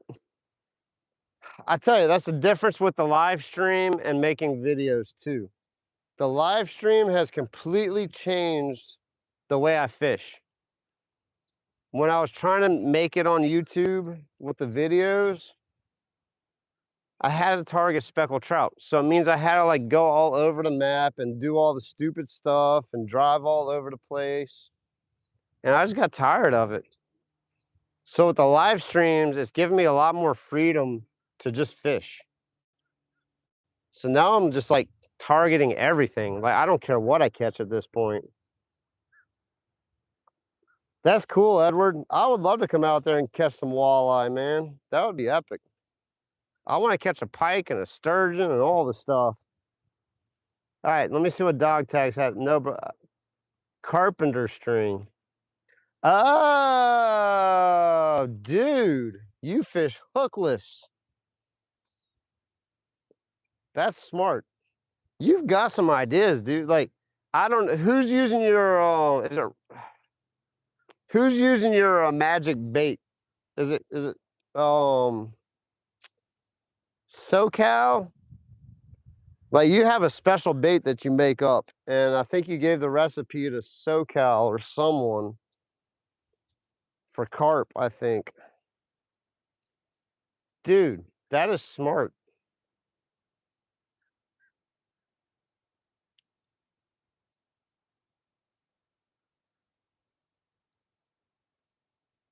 Oh, you use a hook. Okay, I knew it. Yeah, it was SoCal.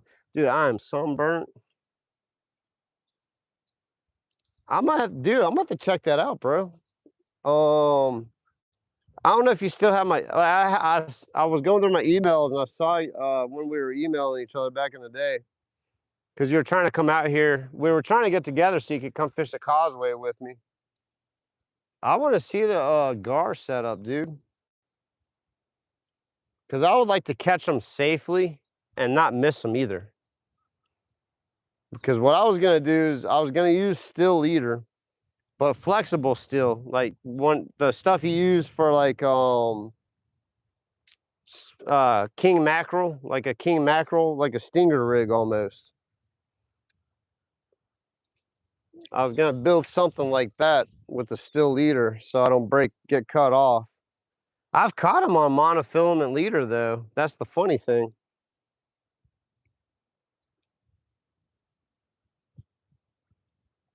That's awesome, Edward. Let's see. Let's see. Let me go back, Mr. Ron. Oh yeah, because when you're coming out in May, um, by noon other than Wednesday. Okay, here we go. I'll be there the 3rd week of May.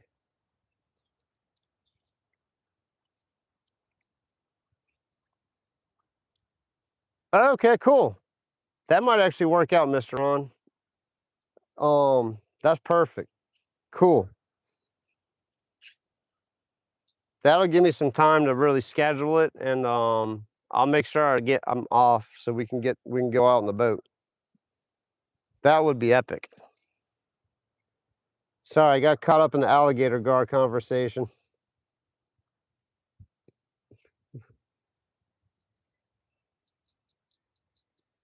Foxes, welcome in. Yeah, we're in Southeast Louisiana, Foxes, and I'm getting sunburnt. It's that time of year. Happy Hooker, welcome in. Oh, they're playing Rush. Cool. I am getting crispy today. I forgot to put some sunscreen. We will be able to make it work. Absolutely, Mr. Ron. We will definitely make it work. It is brackish water. Happy Hooker. Me too, Mr. Ron. I would love to meet up with you and get out on the boat. You have an awesome man. I saw the pictures of the boat you sent too. That's an awesome setup. That is an awesome setup. Yeah, speckled trout, reds, and flounders. Happy Hooker. Look, if you're new, I think you're kind of new to the channel. Subscribe and watch all my videos. I have a lot of videos where I catch a lot of speckled. I really target speckled trout. That's like my favorite fish to catch. I do catch plenty of redfish. I've caught quite a few flounder. Actually, one of my causeway videos, I caught a whole bunch of flounder. I say a whole bunch. I got on a good flounder bite out of my kayak. And then, yeah, I got all kinds of stuff, man. My videos, like, I like to go back and watch my videos. I try to do a lot of different things. Let's see. Man, I'm gonna put a shield up on no one puts Daniel in the corner. Watch out. I'm gonna be Patrick Swayze here in a minute. Tags is my neighbor though. He doesn't live far away. Like we need to get together and fish sometime, dude. I know work is just crazy though. Like that work life schedule junk, man. It's funny because you're not that far from me. Like an hour and a half, maybe. Not even. Honestly, I need to get out. I need to come out to Mississippi and go fish, dude. I got a good friend of mine out there that destroys the sheep's head. I keep saying that I need to do that. One day I will. Yeah, for sure, dude. We'll get together and do something. Man, if anything, I'll come out there and fish at the pier and Gulfport or something. We'll go pier fishing or something.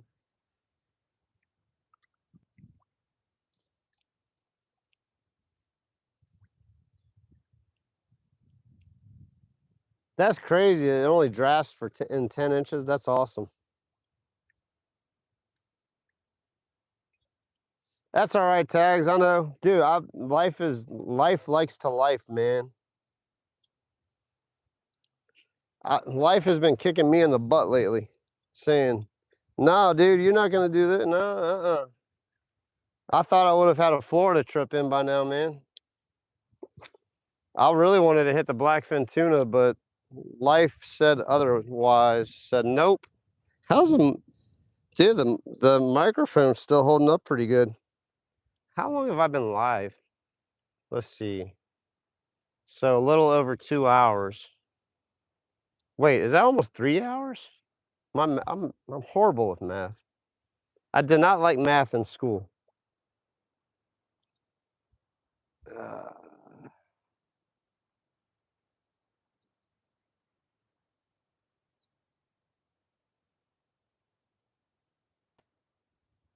yeah, Mr. Ron, that you've got like the perfect boat for this area because you can get back in that marsh and get skinny, and we can sight fish redfish off the platforms and junk. Yeah.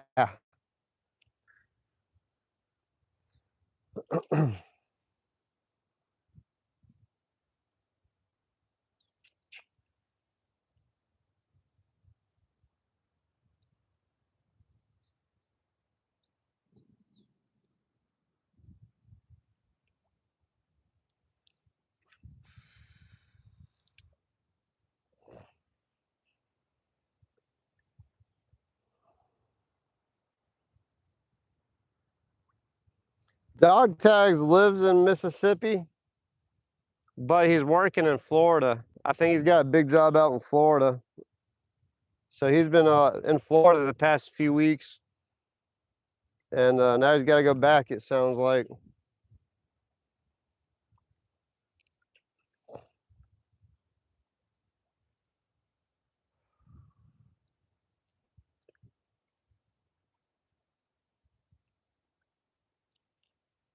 Come on, fish. Man, it's getting close to that time, Daniel.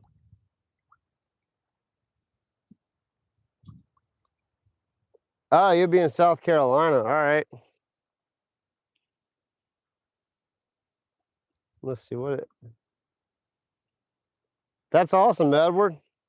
That's all of our goals in life, I think, on this channel. Everyone in this chat. That is awesome that you can do that.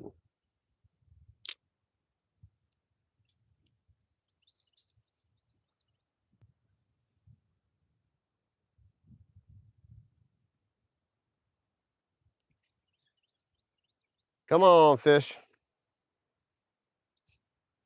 Just one fish. That's all I'm asking for. It's not too big of an ask.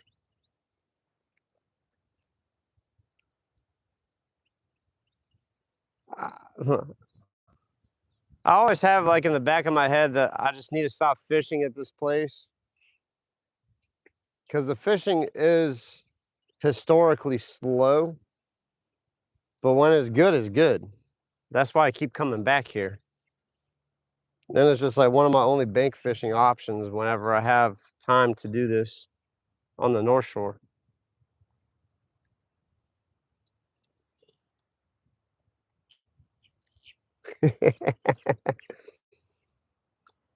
Oh, that's hilarious.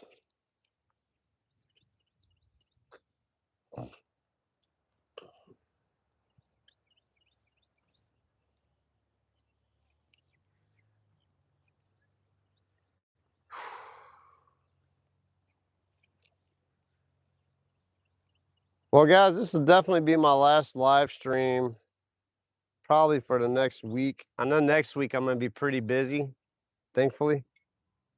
Honestly, it sounds like the next 3 weeks are gonna be pretty busy. I mean, I will try to find some time within the next 2 weeks to go. I want to get out of my kayak really bad and do a cool live stream or make a video or something, man. I really want to get on a good trout bite.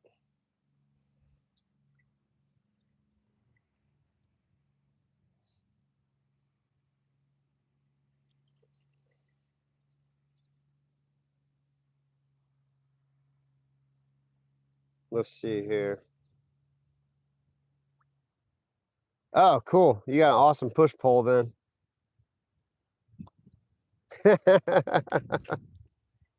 That's funny.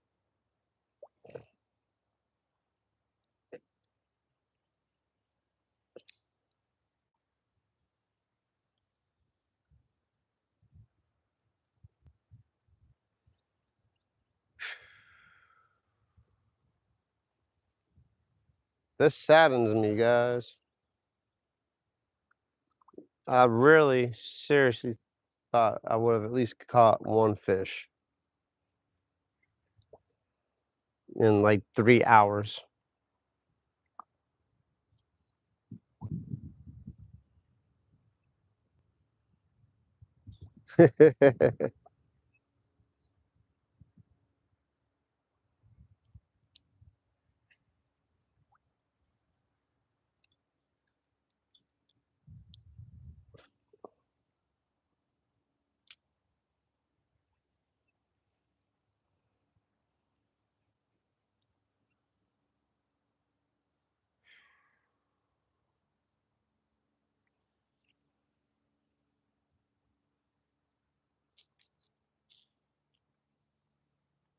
Let's do the Marshman technique. Marshman Mazon, he just picks up the lure and then lets it fall. Let's just do that and see if we get a little strike that way instead of popping it. I'm doing like the double pop.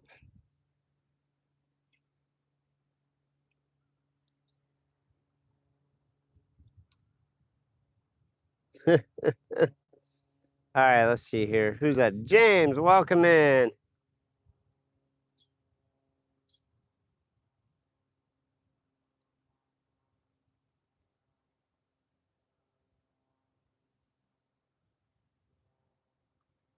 Yeah, the Mississippi River is hard. You got to go down to like Venice, all that area.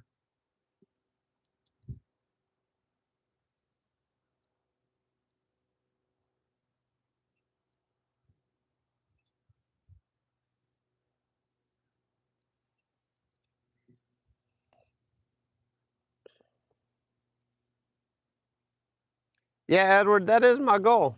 I definitely want to try to make some videos. And honestly, I've been doing the live streams because most of the places I've been able to fish out of my kayak has had reception.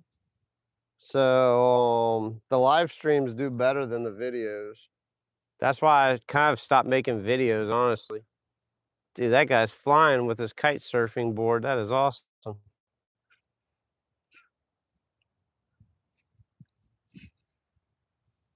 Wrapped up. There we go.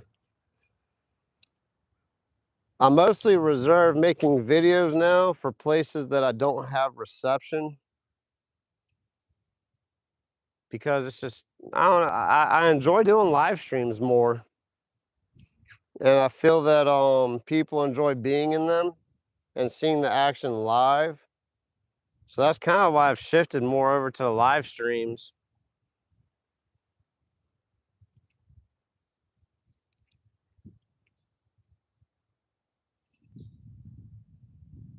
I think my two-piece rod is nearing the end of its life. That is so cool. Hold on, guys. I have to show you this. Let's see if they come back in the view. There's a dude kite surfing out there. There's one guy in the water. See if he gets up. Okay, he's up. Oh, the wind is blowing my phone everywhere. There he goes. He's kite surfing.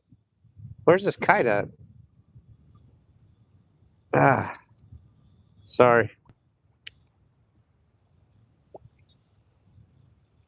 There's the other dude. Watch this dude. He's gonna like fly up in the air.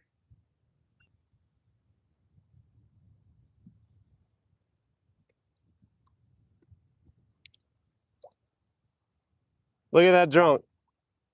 That dude's up in the air like 10 feet. Oh, this kite just took him. That's insane. That's how windy it is out here, guys. That guy just like flew away. That was so cool. Did you guys see that guy? He like flew up and then just whoop, his kite just said, nope, I'm gone. Oh man, that dude went. That was hilarious. That looks so much fun. That's something I would like, I want to do, but I would kill myself doing it.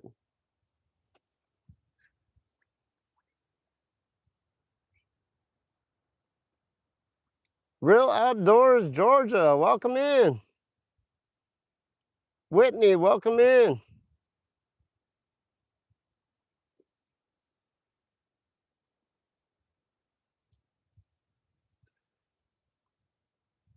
Dude, that guy totally got taken by the wind. That was hilarious.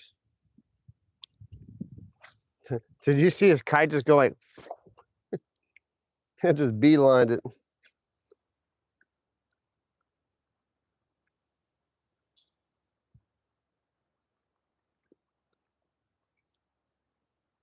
Uh, yeah, Ewas, I agree, man. I think everyone kind of agrees that lives are better.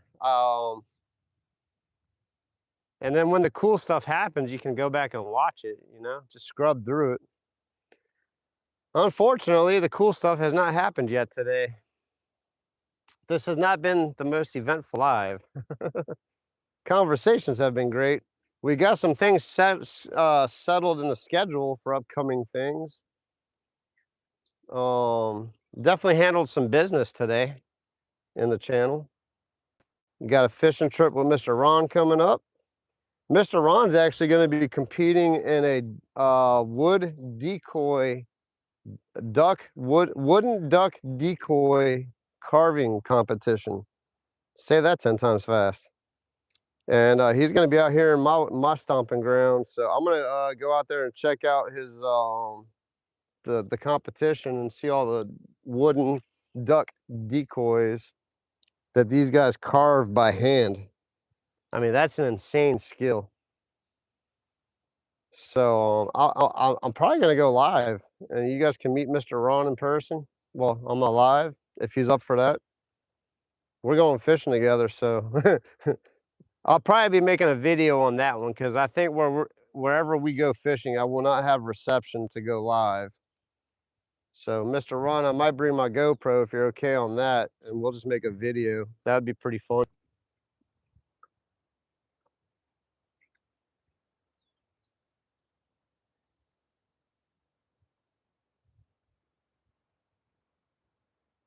Let's see.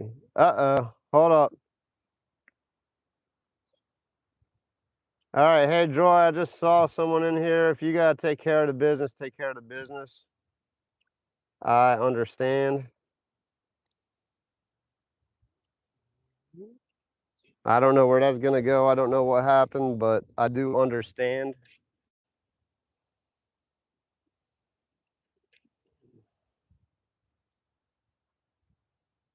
No. No,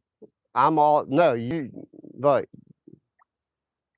you do what you need. You handle it. Like, I told you in dog tags live, you have 100% authority to handle whatever that business is. I don't know the backstory to it, but nah, you are too valuable and too important of a person to be dealing with the junk. And I'd much rather have you in here than the drama, the other stuff. So I'm not sure who that person is, and we don't need to get into it, but you have full reign in that situation.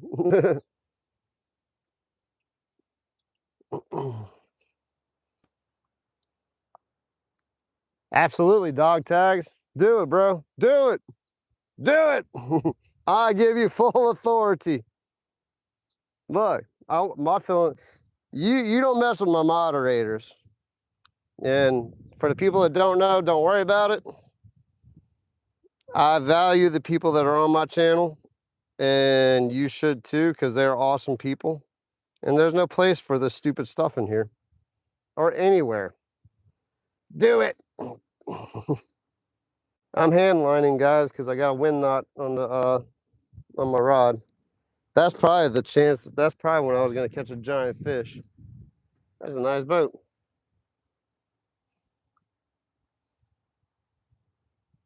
I'm going to check back on that situation here in a second, guys. I'm going to turn my head and let you guys handle business.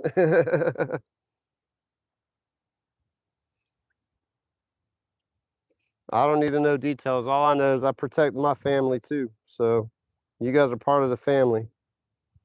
And we don't need anyone messing that up.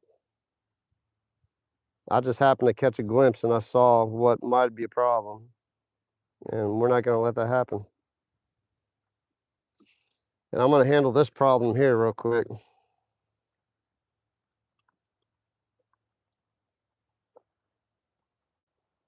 Man, that's a fine boat.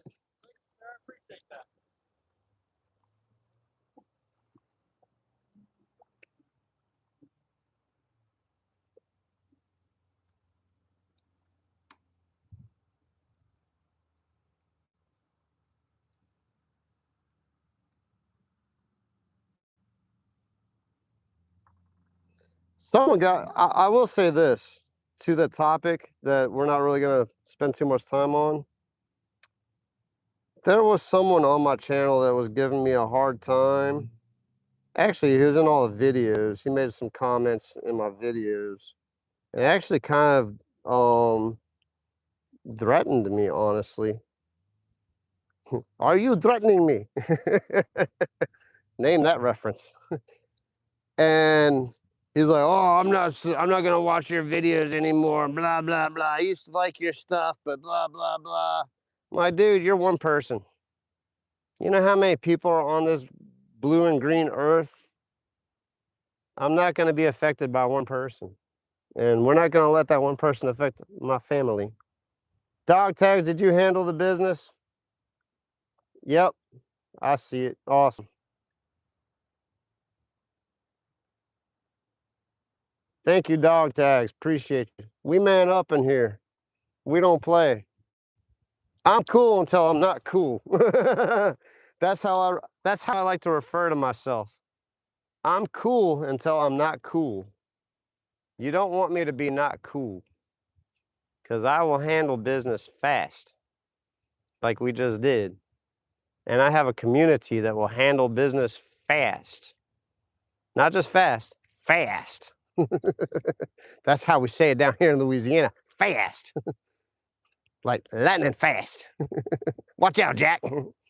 Watch your back, Jack. Don't let that Louisiana dude get wild. Tear you up, you hear? I may have grown up and I got the Denver side too. I got it from all angles, man. Like, don't fool with me. Don't fool with my family. I'm not a flight type of person. I mean, I'll duck for cover if I got to duck for cover and shots are ringing, but I'll stand up just as fast once I realize what's going on. Anyway, enough of that. Oh, guys, I am getting roasted out here. I'm like, look at my face. I'm burnt. My goodness.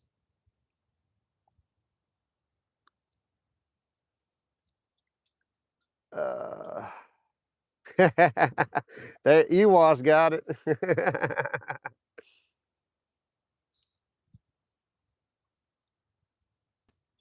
Let's see here. On a red. Man, maybe that's Joy. That should be like me and Tim's next challenge. A fruit roll up. See what we can catch on a fruit roll up. So, if you guys have been following Arizona Outdoors and I's challenge, don't know how to put that proper grammatically correct, how to say that correctly. But if you've been watching our challenges, they're not really like fishing challenges against each other. It's more of like, what can we catch on this type of bait? And so far we've used gummy worms. the gummy worms were a flop.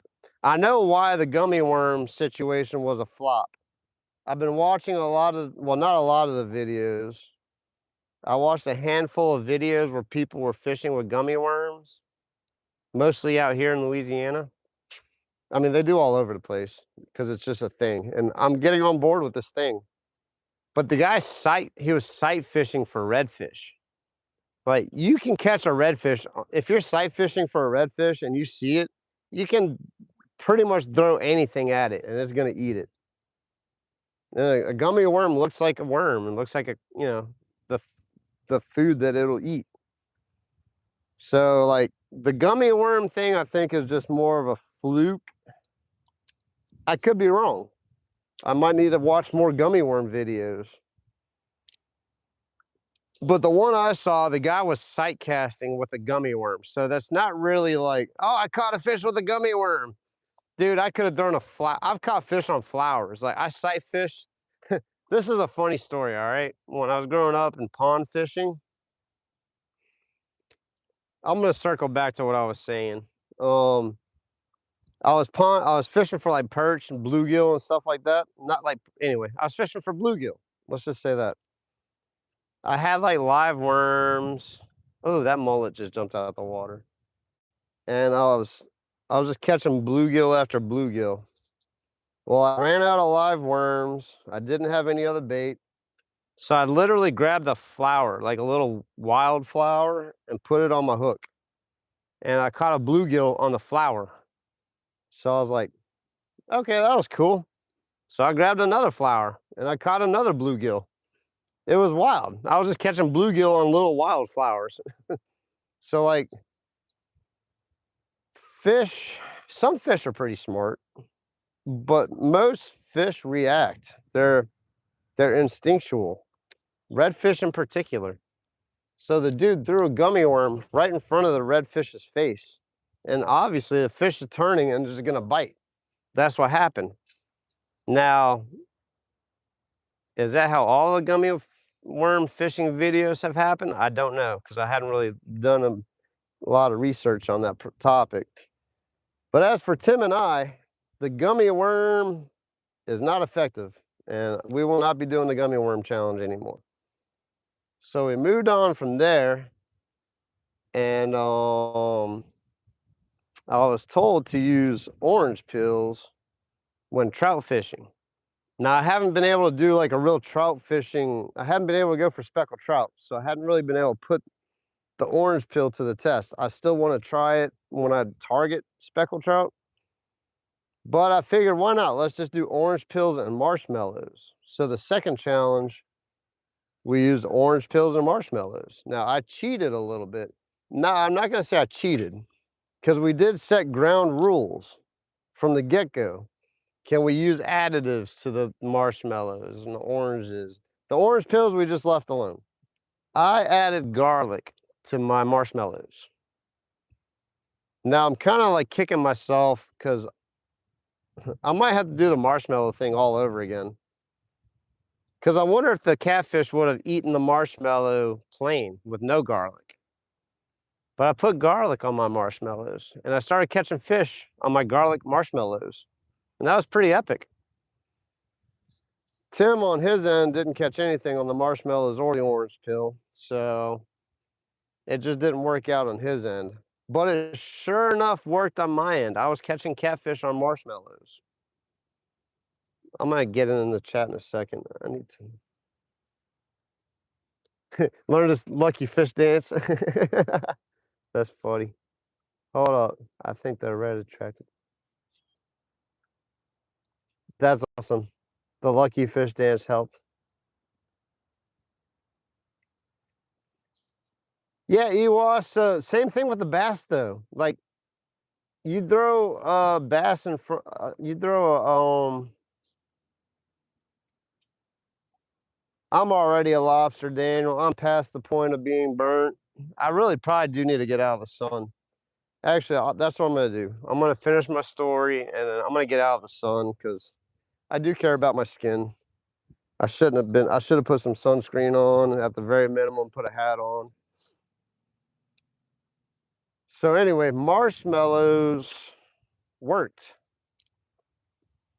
Going forward, Tim and I are still going to continue to do this. We're going to make it like a, I mean, I think we want to try to do it monthly, but realistically, I don't think monthly is going to be, it's going to be tough to stick to a monthly schedule. The next challenge is going to be our wife's pick. So our wives are going to pick what non-traditional bait we're going to use. Don't know what that's going to be. Because like chicken, you know, chicken's chicken. Shrimp, shrimp. Lures are lures. What's a non-traditional bait? Like the fruit roll-up. That's awesome. You know, that's very non-traditional. It's not what you would think of as bait to catch fish. So our wives are going to pick the bait for the next challenge. I think it'll be May when we do this because April is just shot for me. And then June. So when we do that live stream with the bait that our wives chose, we will have control group lures and baits so we can at least catch fish, but we will have the bait of choice out in the water also. As I did with and Major, my buddy, he brought live shrimp and I was kind of hanging in there. He was catching 3 fish to my 1 fish. He'd catch 3 fish on the live shrimp, I'd catch 1 on the marshmallow. He'd catch another 3, I caught 1 on the marshmallow. So it was pretty effective. It was cool. And then I think during that next live stream, we will allow it. We're gonna pick the highest requested lure of choice. And the next challenge, we will use that lure for the challenge. I might have to add a caveat to it though, because we fish totally different types of water and fish for totally different types of species of fish. So what we might do is we'll make you guys pick a lure for Tim to use in his region. And then I'll get you guys to pick a lure to use in my region. I fish brackish water. So I'm not going to use a crappie bait fishing for speckled trout. You know what I mean? So I think that's how that's going to work out. And then I think we got another challenge on top of that.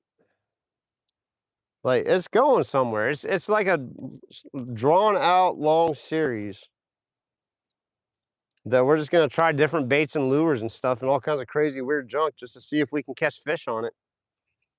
It's been pretty fun too. Like I think everyone's enjoyed it so far that has tuned in. If anything, I mean the gummy worm challenge, I ended up eating the whole bag of gummy worms, so I think that alone was kind of worth watching.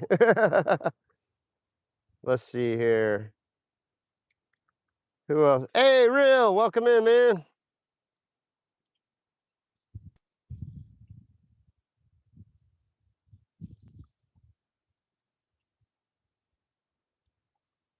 Sorry, I was on my monologue right there and I kind of lost track of the chat. Bluegills on beds will definitely eat anything, Edward. So that was kind of the moral of the story though, man. Like if you're sight fishing and you're going after, let's see.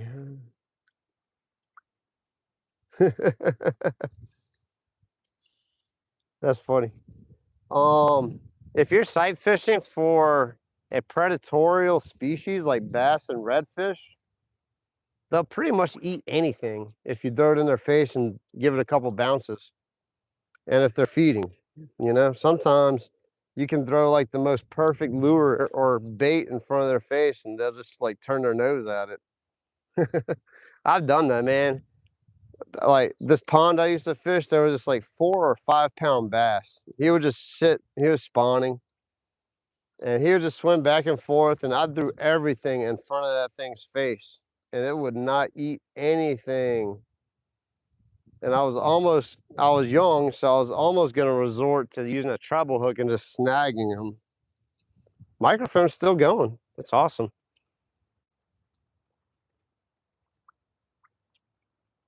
Let's see here. Who else is Mark, welcome in, man. We're in Southeast Louisiana.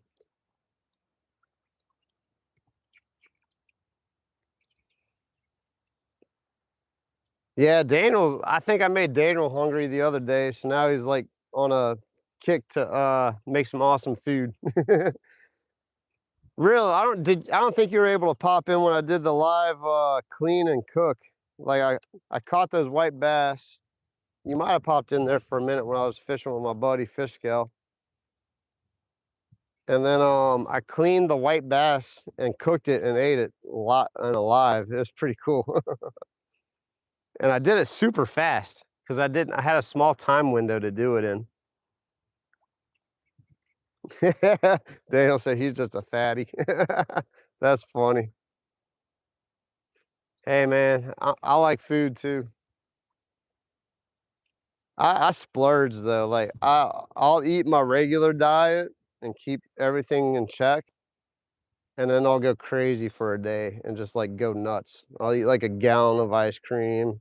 I'll eat a steak, eat pasta, just like go crazy. And then I'm good. And then I just go back to my normal diet. That's kind of how I keep myself in check. All right, let's go until 3:40. We got like 3 minutes. Let me take like 3 or 4 more casts. I'm already cooked. I'm roasted. I'm sunburnt. I have not caught a fish.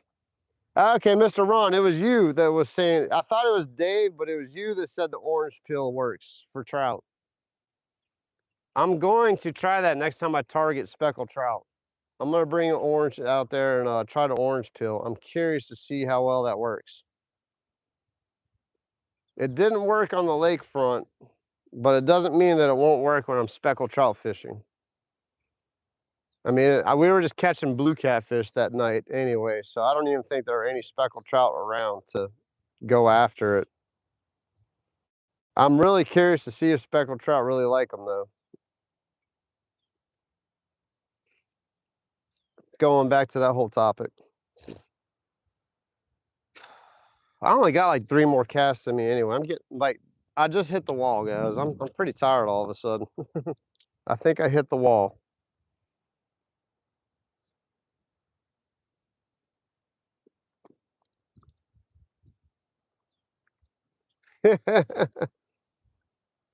What's up, Paws? Welcome in, man. You have not missed anything today, unfortunately. I cannot say go back and scrub through and watch the fish that I caught. I did not catch any fish today. This would be the moment that I would catch a fish though, right? I'm just saying. Come on, fish. I got 2 more casts left in me, guys. 2 more casts. 2 more actual casts. Not like 10. I'm gonna work the jig real slow though. Just bounce it up and down. Make it count. Come on, just 1 fish before I leave so we can make a day of it. It's been a fun, productive day in the chat. Bring the people a fish. The people want to be entertained. I do appreciate you guys hanging out in here though. It's been fun chatting it up and hanging out, catching up. Like I said, I'm gonna be pretty busy the next week and a half, so I don't know when the next chance is that I will be able to go fish. I might be able to get out during the week, like one night. That would be kind of fun. Try to go do a pier fishing video, but I hadn't even been able to do that because the wind is so ridiculous. This is cast number 1. I got 1 more cast after this. I know Daniel's keeping tabs. If this wind chills out, then I want to go to the Kenner Pier and go fish that pier with the lights and all that stuff, and see if I can get on some. I want to catch a giant fish, man. This is the time. Like I've already done what I want to do this year. Now I just want to catch like giant fish. I'm kind of just set on like, what's the biggest fish I can? What is the biggest fish I can catch this year? I want to break my redfish PB, 39 inches. It's a huge fish. It's like up to here. I want to catch a giant alligator gar. I want to catch a shark. I don't want to catch a huge shark though. I want to catch and cook the shark. So I want like a little 2 to 3 foot shark. If I could get hooked up with that Louisiana Life, that dude knows how to catch some bull sharks, man. If any of you guys can manage to get me connected with that Louisiana Life, that channel, it'd be fun to go fishing with them and catch a little bull shark. That dude's about to lose his kite.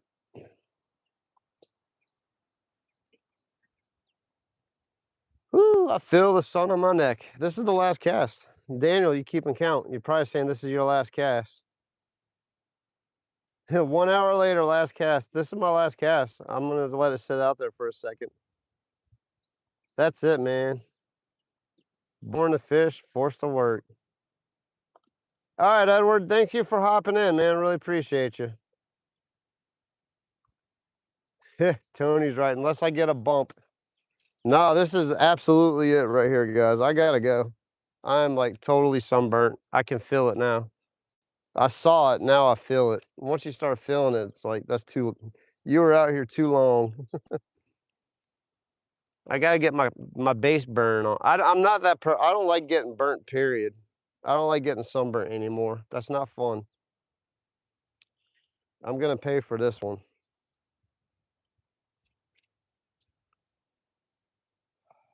My goodness. Come on, just, I got 10 more feet. I caught that gar right below my feet last time.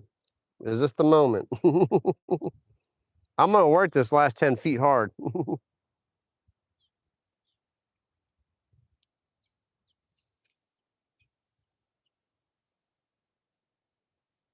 That would be epic. Just saying.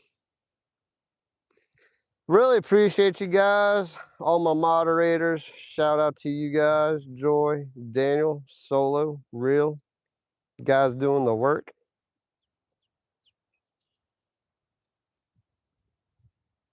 Hope you have a great weekend. Happy Friday. I'm gonna be MIA for a few days because I got a lot of work to do.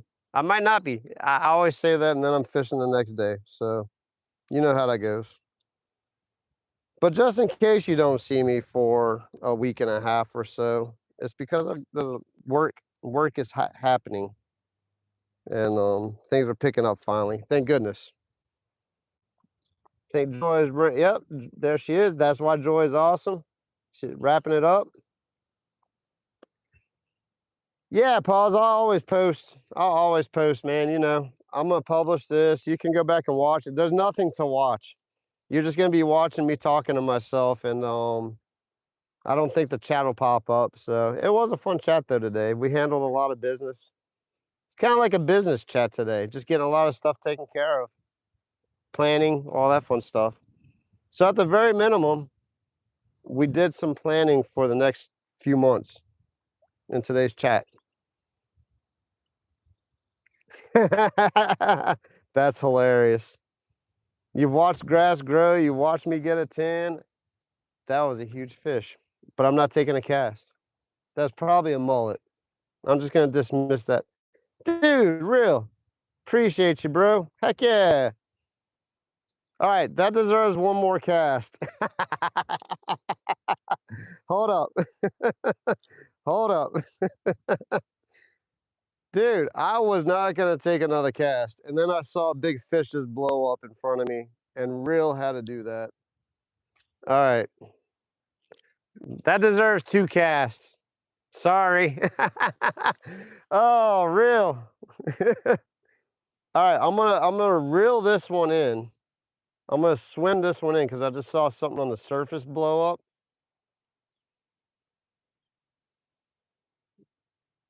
And then this next cast, I'm gonna just jig it on the bottom. And yep, okay. Nothing there. All right. That's it right there. Unless someone else wants to donate. Wait, you read my mind, bro. Dude. All right, 5 casts for every 5 super chat. No, I'm playing. I'm not doing that. I'm not that guy. I'm not promoting that because that's not how I roll. But dude, this is why I love you guys, man. You guys supporting the channel. Really appreciate all the contributions. I mean, honestly, I was gonna leave at 4. I was leaving early. Man, you guys got me trapped now. What? I wish I had some shrimp and orange peel right now, man. I know, right? Wear a dang hat. Oh man, it's in my car. That's the it was such a nice day, and the nice days catch you off guard because it's just the temperature is perfect, the wind's blowing, you don't feel the heat, you don't feel the sun. Now I gotta take 3 or 4 more casts because Hook Set Vibe did a super chat in here too. Appreciate you guys, man. You rule. All right, five casts. This is cast number 1. 5 more casts, dude. For real? 1 more cast turned into 10 more casts for real because of the super chats. You guys want me to catch a fish? I want to catch a fish, man. I mean, technically, I have 8 minutes because I was gonna leave at 4. Daniel, I was trying to leave early, bro. I was trying to leave early. And then these awesome people had to do that and get me all jacked up. Ah, I'm not even hating on that. Dude, I appreciate you guys. You guys rule. Hold up. Let me hit that heart and that like. Shout out to the guys for throwing in the super chat at the end. Really appreciate you guys. My next fishing trip, I will tell you this. I caught some seriously awesome cut bait when I went fishing with fish scale. I caught some herring, some skipjack herring, and supposedly I mean, I saw the dude. If you guys saw that live, there's a dude named Josh. He was fishing with us. Josh, the producer, as Paws knows him. He was catching monster blue catfish with the cut skipjack herring while we were catching white bass on artificial. So I kept a few of those herring. I froze them and vacuum sealed them. And I'm gonna take them to the New Orleans lakefront or the Kenner Pier. And I'm gonna try to catch a monster on that cut bait. Cause that stuff, man, if I could get like a freezer full of this herring, I would probably never fish with anything ever again after seeing what Josh was doing with that junk. All right, that's cast number 1. No, play. Oh man, give it up for the dudes with the super chats. Real and Raymond, Hook Set Vibes. Appreciate you guys.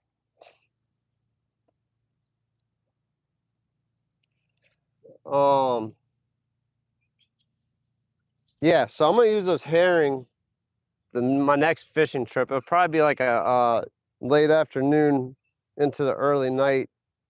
I'm not gonna go crazy late, but I want to see. I just want to catch a monster fish, and that's really the best way to do it. Now that we're getting south wind too, I can just send that cork out and let it float and wait for a monster to grab it, and that should be a pretty epic live. And I'll have a backup. Wait, is there another one in there? Dude, for real? Raymond. No more cows, go home. You paid me to go home. Dude, you guys rule. I didn't miss it. 5 more casts still. Appreciate you guys. No, for real, I'm gonna take 2 more casts just because I can. And I appreciate you guys. You guys rule. I'm gonna throw a little farther that way. The wind shifted too. Let's see. No, it's still blowing up my face. I just hadn't cast over that way. It feels like the wind shifted. Come on, fish. 2 more casts for real, and then I gotta close up shop. Really appreciate you guys. Can't tell you how much I appreciate you. I know the feeling's mutual. I almost fell in the water there, guys. I got so excited. I wanted to take a dive bomb cast out there. I need to get some Gatorade. My calves are cramping up. All right, Mr. Ron, appreciate you. Thank you everyone for hanging out in here. Oh, you going to the Strawberry Festival? Be careful over there, man. I say this like for the past 2 years, someone has gotten shot at the Strawberry Festival. I'm not saying that to deter you from going there, but just keep your head on a swivel out there, man. It's mostly the shooting occurrences have happened off of the premises of the fair, like where they're having a Strawberry Fest. But so far, the past 2 years, it's been pretty consistent. So just be careful out there, man. Like it's sad that we even have to think that way these days, but there's some people out there that just want to do bad things. And unfortunately, that has been a common theme. It actually changed the hours of the Strawberry Festival because now it's a regular occurrence. So I do go out there go out there earlier in the day. Get out of there about like 5 o'clock, man. Just leave around 5 o'clock. It might even end at 5 o'clock now. I don't know. It really is sad, Joy. It really is.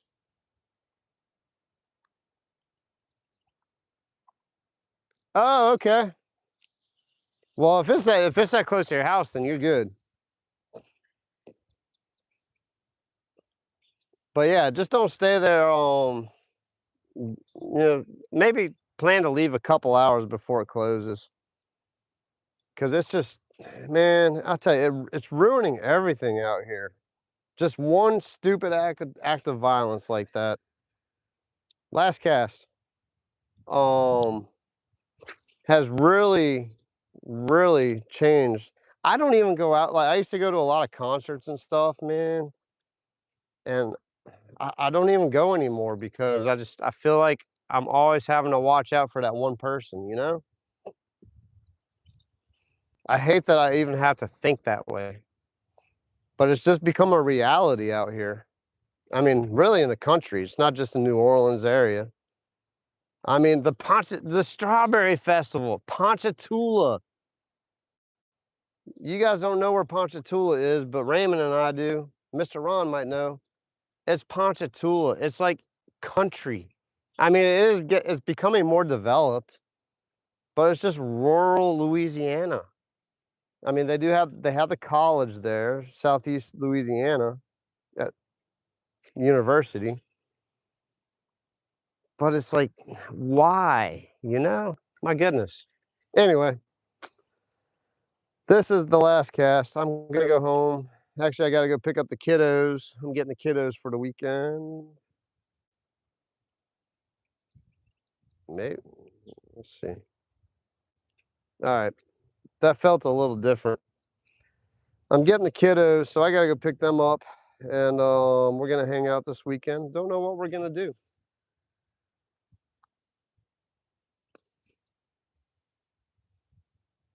Really appreciate you guys. Thanks for the super chats. Really appreciate that. As I mentioned it, I'm not gonna say it a lot. Because again, I'm not. I just I'm what I'm doing is I'm planning on saving like whatever I earn on this channel from now on. I got the microphone. The GoPro, I'm not really too worried about the camera. I've been doing the live streams and I can film on my phone if I have to. So I'm gonna start putting the money towards a boat. I'm just gonna say that real quick before I leave. I am reinvesting. Like everything I earn on here is going back to the channel, but I think a boat's always been my dream. And I think that's just gonna bring this channel to the next level. So not putting any I'm not saying that so I can, but I just want to let you know where the money's going to, because I feel that you know, it's a good model, for lack of better words. And I really appreciate you guys, and I just want to bring the best content I can bring to you guys. You know, blow this thing up and make it big. Maybe I'll be fishing every day. Who knows? So anyway, with all that being said,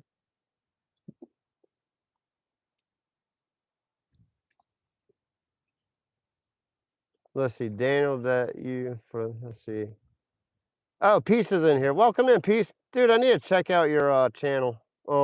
Peace, if you don't mind, if you have a channel, comment on one of my shorts. I had to do this with DJ from Mars and a couple other people. Comment on a short, and then I'll definitely hit your channel up and subscribe and check you out too, man. I've been seeing you in the chats. I appreciate you dropping in here, man. It's awesome.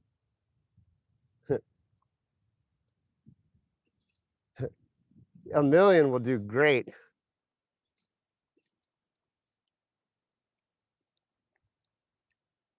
Yeah, real. That's everyone's dream, man. It's the dream for sure. You guys keep chatting it up. I am super burnt. It's all good. It's summertime in Louisiana. Well, it's pretty much summertime now. Feels great. That's the problem. All right. Really appreciate you guys. Thank you for hanging out with me for however long it has been. It's been 238 minutes, whatever that equates to hours, probably 4 hours. And yeah, I'm gonna get some aloe. Yep, it's gonna be fun and special. My wife's gonna be like, "What were you doing all day?" At least I have the documentation. Thank you guys. Super chats, gifts, view hours, all of it. I appreciate you. I'll catch you on the next one. Ferg out.